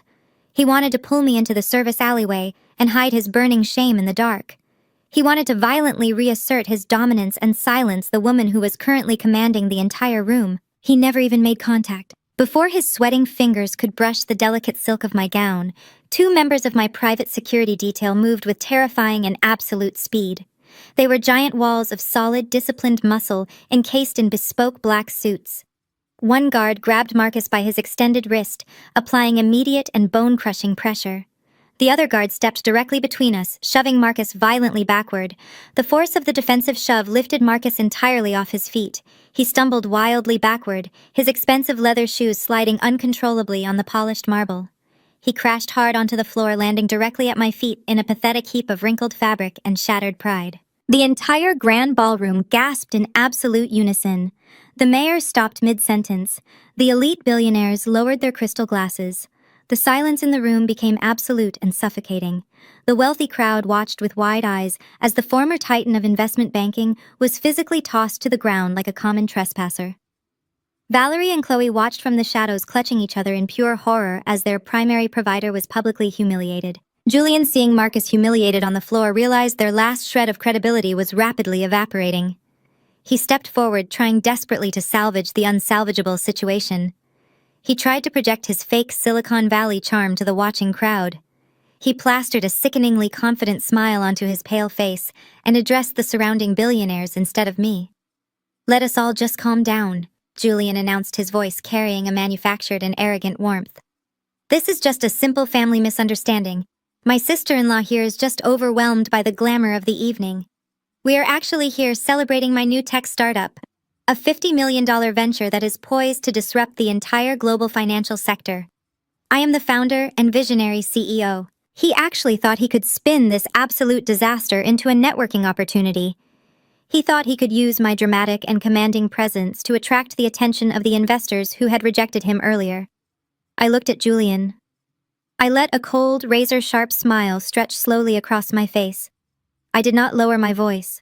I did not need to shout. I spoke with the calm, absolute certainty of a woman holding the power of life and death over their futures. I wanted every powerful person in that massive ballroom to hear the absolute and devastating truth. "You are not a founder, Julian," I said. My voice echoed through the room with crystal-clear acoustics slicing through his pathetic lies like a surgical scalpel. "You are an absolute thief." Julian's fake smile faltered, but he tried to maintain his arrogant posture. I stepped forward, closing the distance between us. "Your entire software startup is a complete and utter fraud," I announced to the silent room. "You stole the proprietary source code from a defunct European database. You did not write a single line of viable code in your entire life. You paid a cheap freelance developer $2,000 to build a fake user interface so you could trick gullible investors into wiring you millions of dollars. You then established illegal shell companies in the Cayman Islands designed specifically to funnel that stolen money out of the country in a massive hit-and-run wire fraud operation." Julian's face completely drained of color. The investors standing nearby began to whisper frantically among themselves, physically stepping away from him as if he carried a deadly disease. "That is a complete lie," Julian stammered.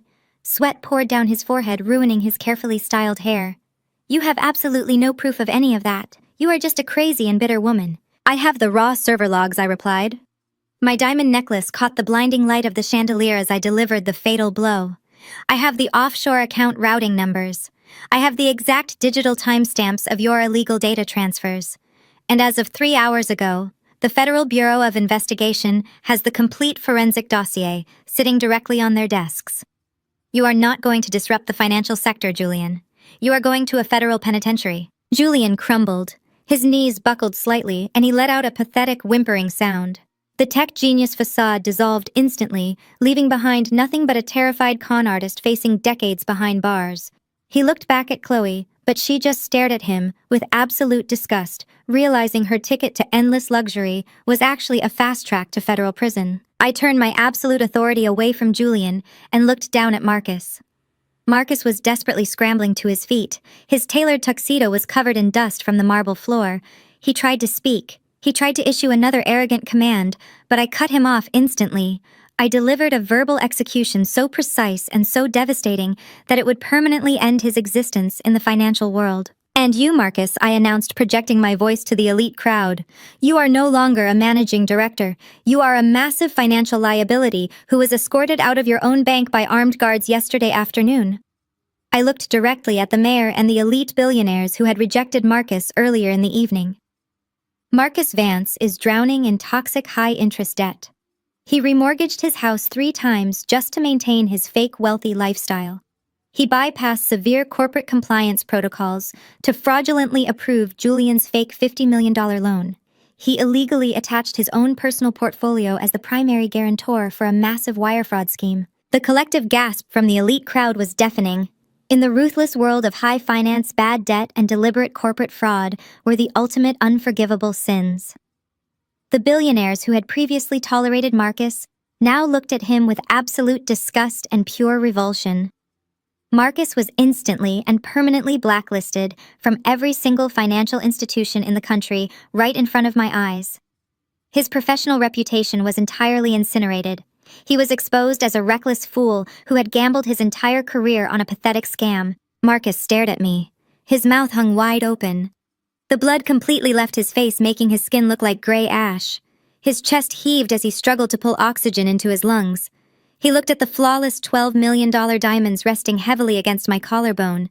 He looked at the highly trained corporate security detail protecting me with lethal efficiency. He looked at the precise, terrifyingly accurate financial data I had just unleashed upon him and Julian in front of the most powerful people in the state. The pathetic and comforting delusion that I was just a rented +1, belonging to a rich man, completely shattered in his mind. No sugar daddy would ever have access to those highly classified internal banking records. No random tycoon would know the exact routing numbers of Julian's offshore accounts. No simple escort could command a private security team to physically throw a managing director to the floor with such absolute legal impunity. The terrifying and earth-shattering realization finally dawned on him. His eyes widened in pure, unadulterated horror. His hands began to shake violently at his sides. He looked at my cold posture and my unyielding gaze. He began to vaguely realize the colossal and unstoppable force standing right in front of him. The invisible empire that had crushed his bank accounts, foreclosed his mansion, and evaporated Julian's funding was not a faceless, aggressive corporation. It was his wife. The quiet woman he had violently thrown into the freezing rain was the exact person holding the executioner's blade. He was staring directly at the architect of his total destruction, and he was entirely powerless to stop it. The harsh and unforgiving morning light offered absolutely zero comfort to the four broken people huddled inside the freezing foyer of the foreclosed mansion. They had not slept a single second.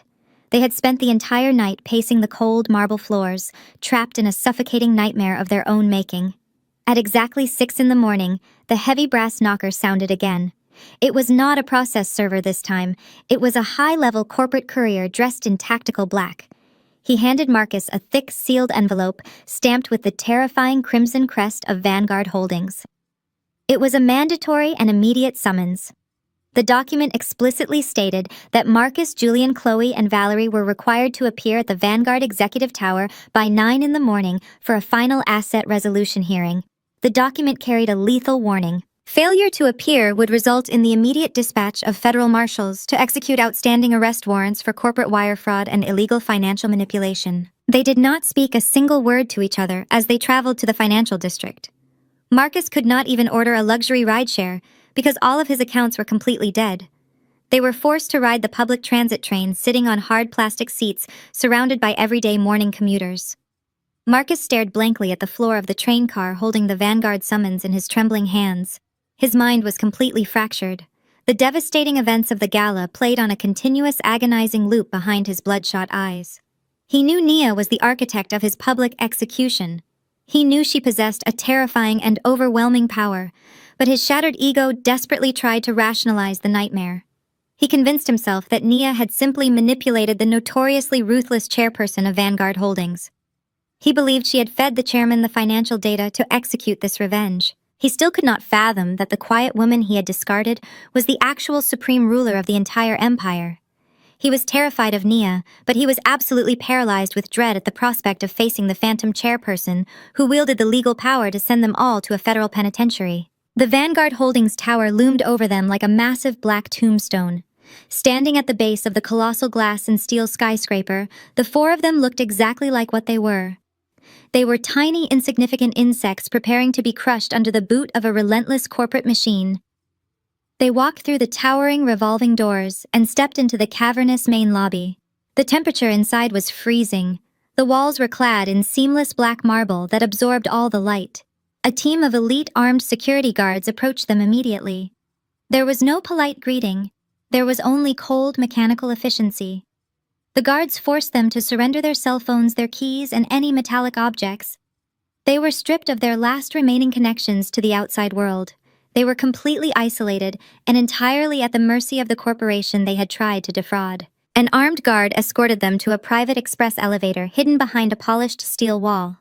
The doors closed silently, entombing them in a claustrophobic metal box.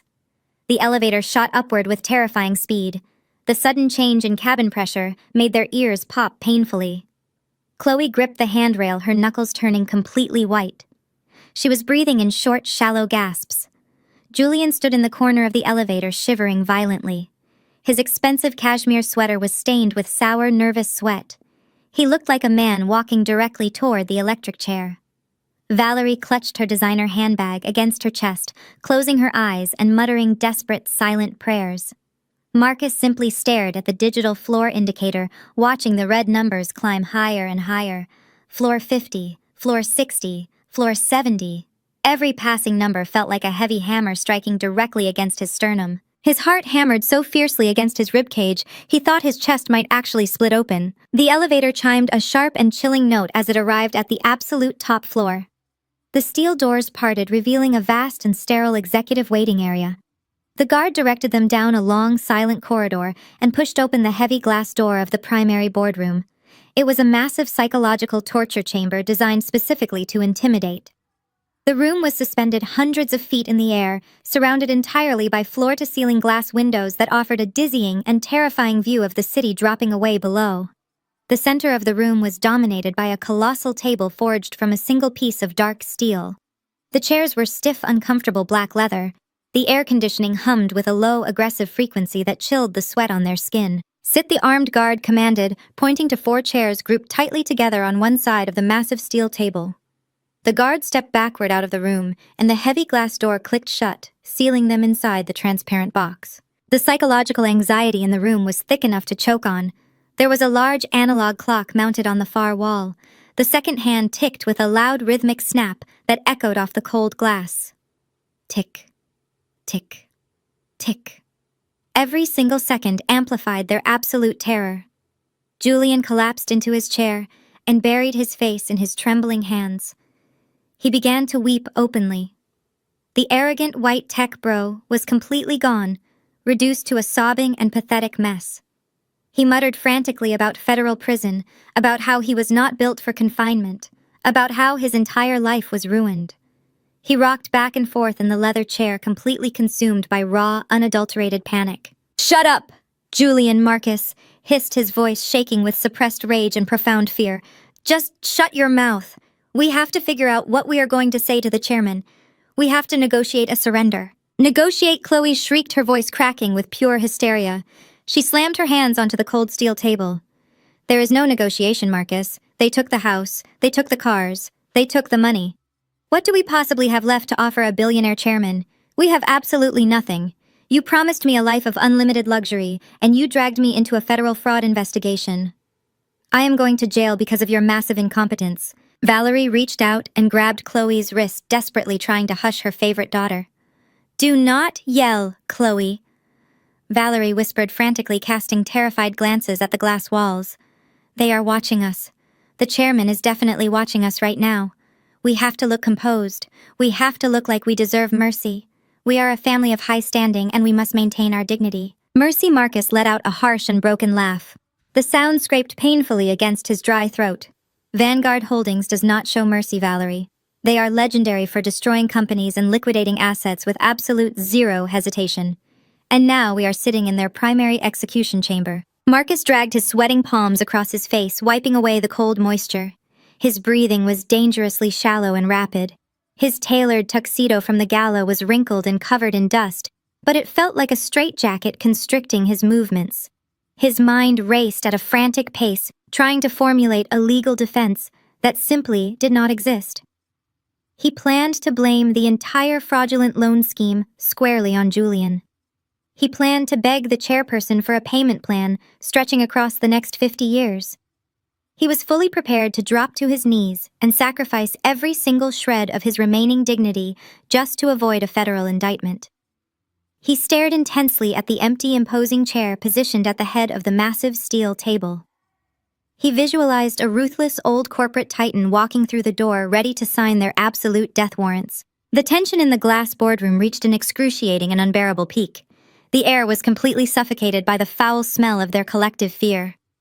Julian's pathetic sobbing, Chloe's rapid hyperventilation, Valerie's desperate delusional whispering, and Marcus's silent internal screaming created a symphony of absolute despair. They were entirely trapped in a transparent cage hovering over the city they once thought they ruled. They watched the heavy glass door waiting for their executioner to arrive. Their hearts pounded in a violent synchronized rhythm of pure dread. They had absolutely no idea that the monster they were waiting to beg for their miserable lives was the very same woman they had starved, mocked, and thrown out into the freezing rain. The heavy glass door of the primary boardroom unsealed with a sharp mechanical hiss. The four of them jumped violently in their leather chairs. The loud rhythmic ticking of the wall clock seemed to instantly stop. The executioner had finally arrived. Footsteps echoed in the silent corridor. They were sharp, deliberate clicks of expensive heels striking against the polished marble floor. Every single breath in the glass room was completely held. The armed guard stepped aside and pulled the door wide open. I walked into the execution chamber. I wore a pristine white tailored suit that radiated absolute and uncompromising authority. 4 elite corporate attorneys flanked me, carrying the thick black binders containing the instruments of their total destruction. I did not look at my family immediately. I walked with slow, measured precision directly toward the head of the massive steel table. I stood behind the imposing black leather chair. I reached into my briefcase and pulled out a solid brass nameplate. I set it down on the cold steel table with a heavy resonant thud. The engraved black letters faced them directly, catching the harsh fluorescent light of the boardroom. Chairperson of the board, Nia Vanguard. I sat down slowly in my throne. I crossed my legs and finally leveled my gaze at the pathetic, trembling creatures sitting across from me. Marcus stared at the brass plate. He stared at my face. He stared at the pristine white suit. The cognitive dissonance was so violently severe that his brain practically snapped in half. The quiet, submissive woman he had violently thrown into the freezing rain was the supreme ruler of his entire financial universe. The realization hit him with the catastrophic force of a speeding freight train. His breathing completely stopped. The blood instantly drained from his face, leaving his skin the color of wet ash. His legs simply stopped functioning. He slid helplessly out of his black leather chair. He collapsed onto the floor. His knees hit the hard ground with a dull, sickening thud. The arrogant managing director, the titan of industry, the man who bragged about his massive wealth, was kneeling directly before the wife he had brutally discarded. He opened his mouth, but no sound came out. He tried to form words, but his vocal cords were completely paralyzed by pure, unadulterated terror. He looked at the legal binders stacked in front of my attorneys. He looked at the armed guards standing at the door. He finally understood that he had not just made a terrible mistake. He had committed absolute financial suicide. Julian read the nameplate and let out a strangled, pathetic gasp. The fraudulent white tech bro instantly recognized that the woman he had mocked in her own home was the exact person holding his entire life and his physical freedom in her hands. He scrambled out of his seat. He threw his body onto the floor right next to Marcus. He clasped his sweating hands together in a desperate, frantic prayer. "Please, Nia," he begged, his voice cracking into a high-pitched, terrified squeal. "Please do not hand the server logs over to the Federal Bureau of Investigation. I will do anything you want. I will give you everything back. I will sign a full confession. Please do not send me to federal prison. I am not built for a cage." "You know I am not built for a cage." He openly wept. Thick tears streamed down his flushed face and dripped onto the expensive carpet. He babbled uncontrollably about his offshore accounts and his stolen code, openly admitting to every single federal crime in a room filled with corporate lawyers. His arrogance had completely evaporated, leaving behind a pathetic coward begging for his life. Chloe was completely paralyzed. Her jaw hung open. Her eyes darted wildly between me and the gleaming brass nameplate. The golden child finally understood that her entire lavish existence was a temporary illusion, completely funded by the sister she had relentlessly abused. She had no sports car. She had no mansion. She had a husband weeping on the floor, begging to avoid a federal indictment. She was absolutely nothing. She gripped the edge of the steel table, her mind completely broken by the colossal shift in power. Valerie reacted with pure primitive survival instinct.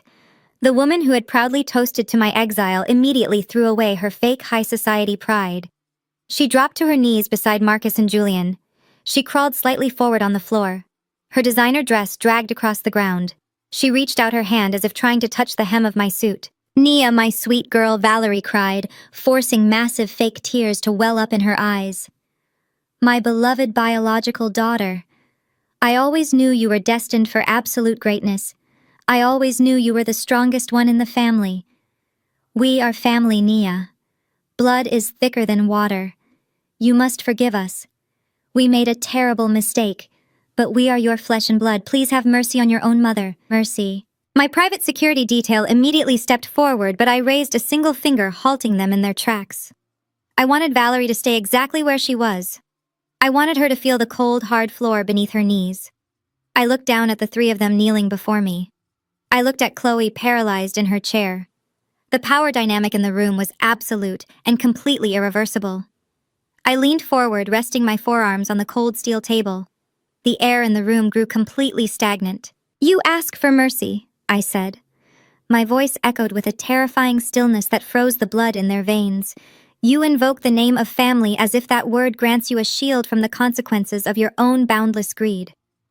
I looked directly into Marcus's terrified eyes. "I cooked," I said, my voice striking like a hammer. "I washed your clothes. I was trampled upon." I shifted my gaze to Valerie's desperate weeping face. "I endured your daily insults. I cooked. I supported you when you had absolutely nothing.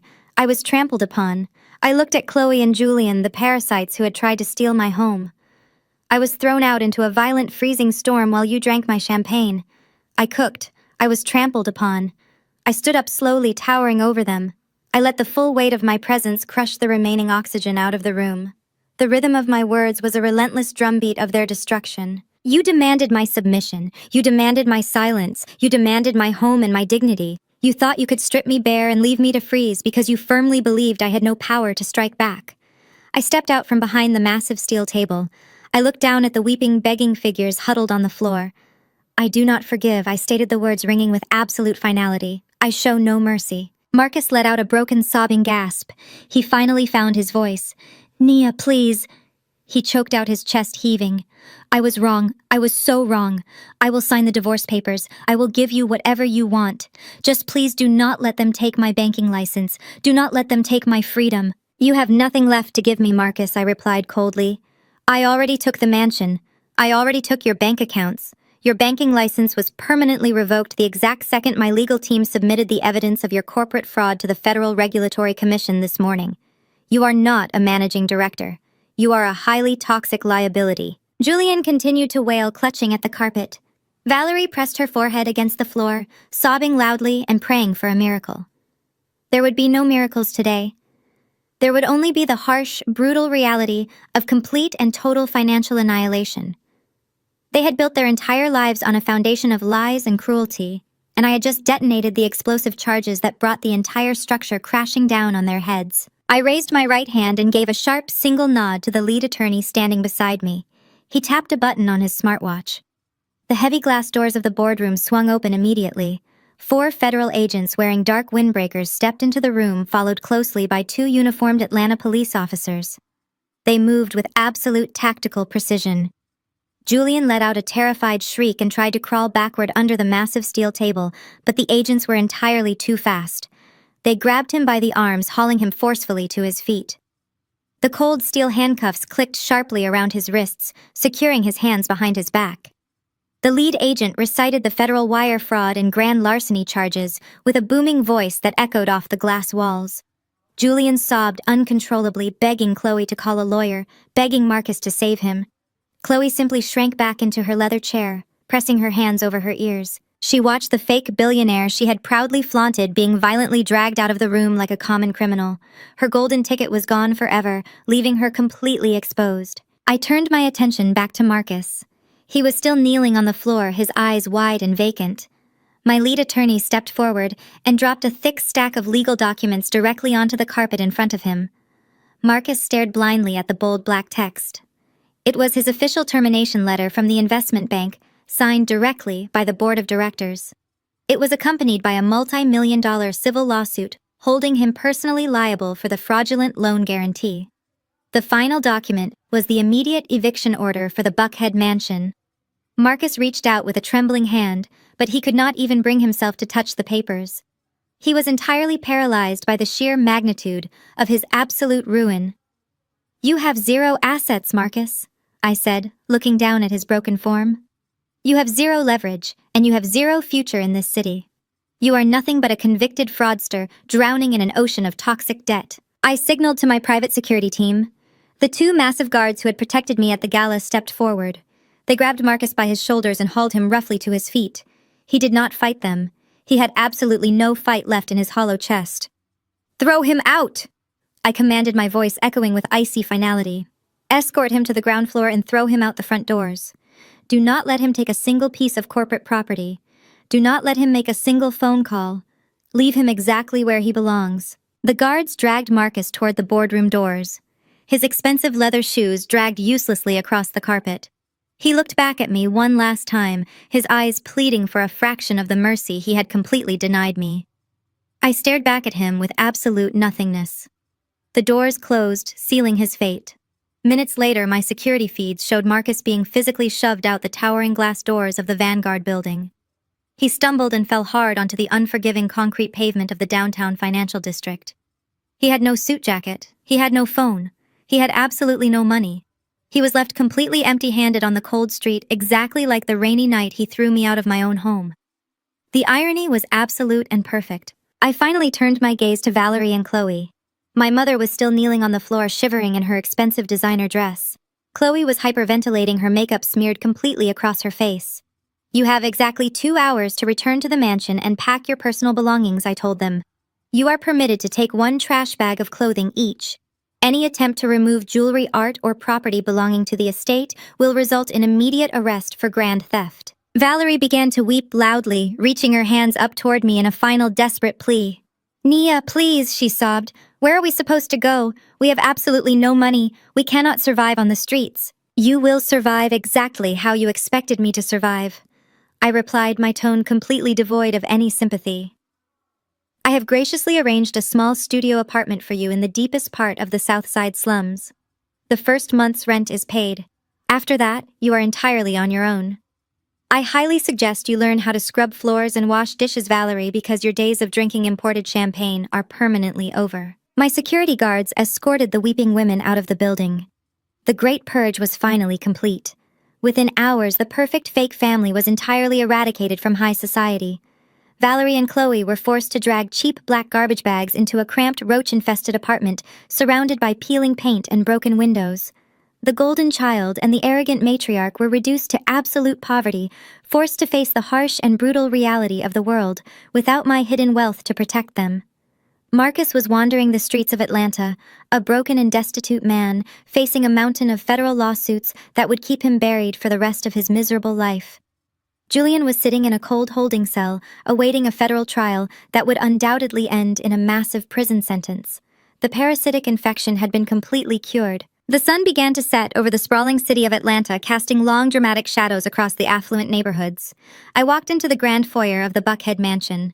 The house was perfectly silent. The chaotic noise of my treacherous family was completely gone, wiped away like dust. The air was clean and still. I walked across the imported Italian marble floors, making my way into the expansive living room. The sheer silk curtains were drawn back, revealing the massive bay windows. I walked over to the expensive velvet sofa. It was the exact same spot where Valerie had sat with her crystal glass, smiling as she watched me freeze in the storm. I slowly sat down, sinking into the plush fabric. I wore a stunning crimson silk dress that contrasted sharply against the dark room. I reached out and picked up a heavy crystal glass filled with a rare and expensive vintage red wine. The house belonged to me. The empire belonged to me. The absolute power belonged entirely to me. I took a slow, deeply satisfying sip of the dark red wine. The flavor was rich and incredibly complex. I looked out the massive bay windows at the rolling front lawn and the long, winding concrete driveway. The sky outside was clear and calm, but the memory of that violent storm still echoed in the atmosphere. I rested the crystal glass on my knee. My breathing was perfectly steady. My heart beat with a slow and powerful rhythm. I looked at my own reflection in the darkening glass of the window. My gaze was completely serene. A slow, quiet smile stretched across my face, radiating absolute and undeniable dominance. The weak and invisible wife was gone forever. The one pushed out into the rain had become the one who creates the lightning.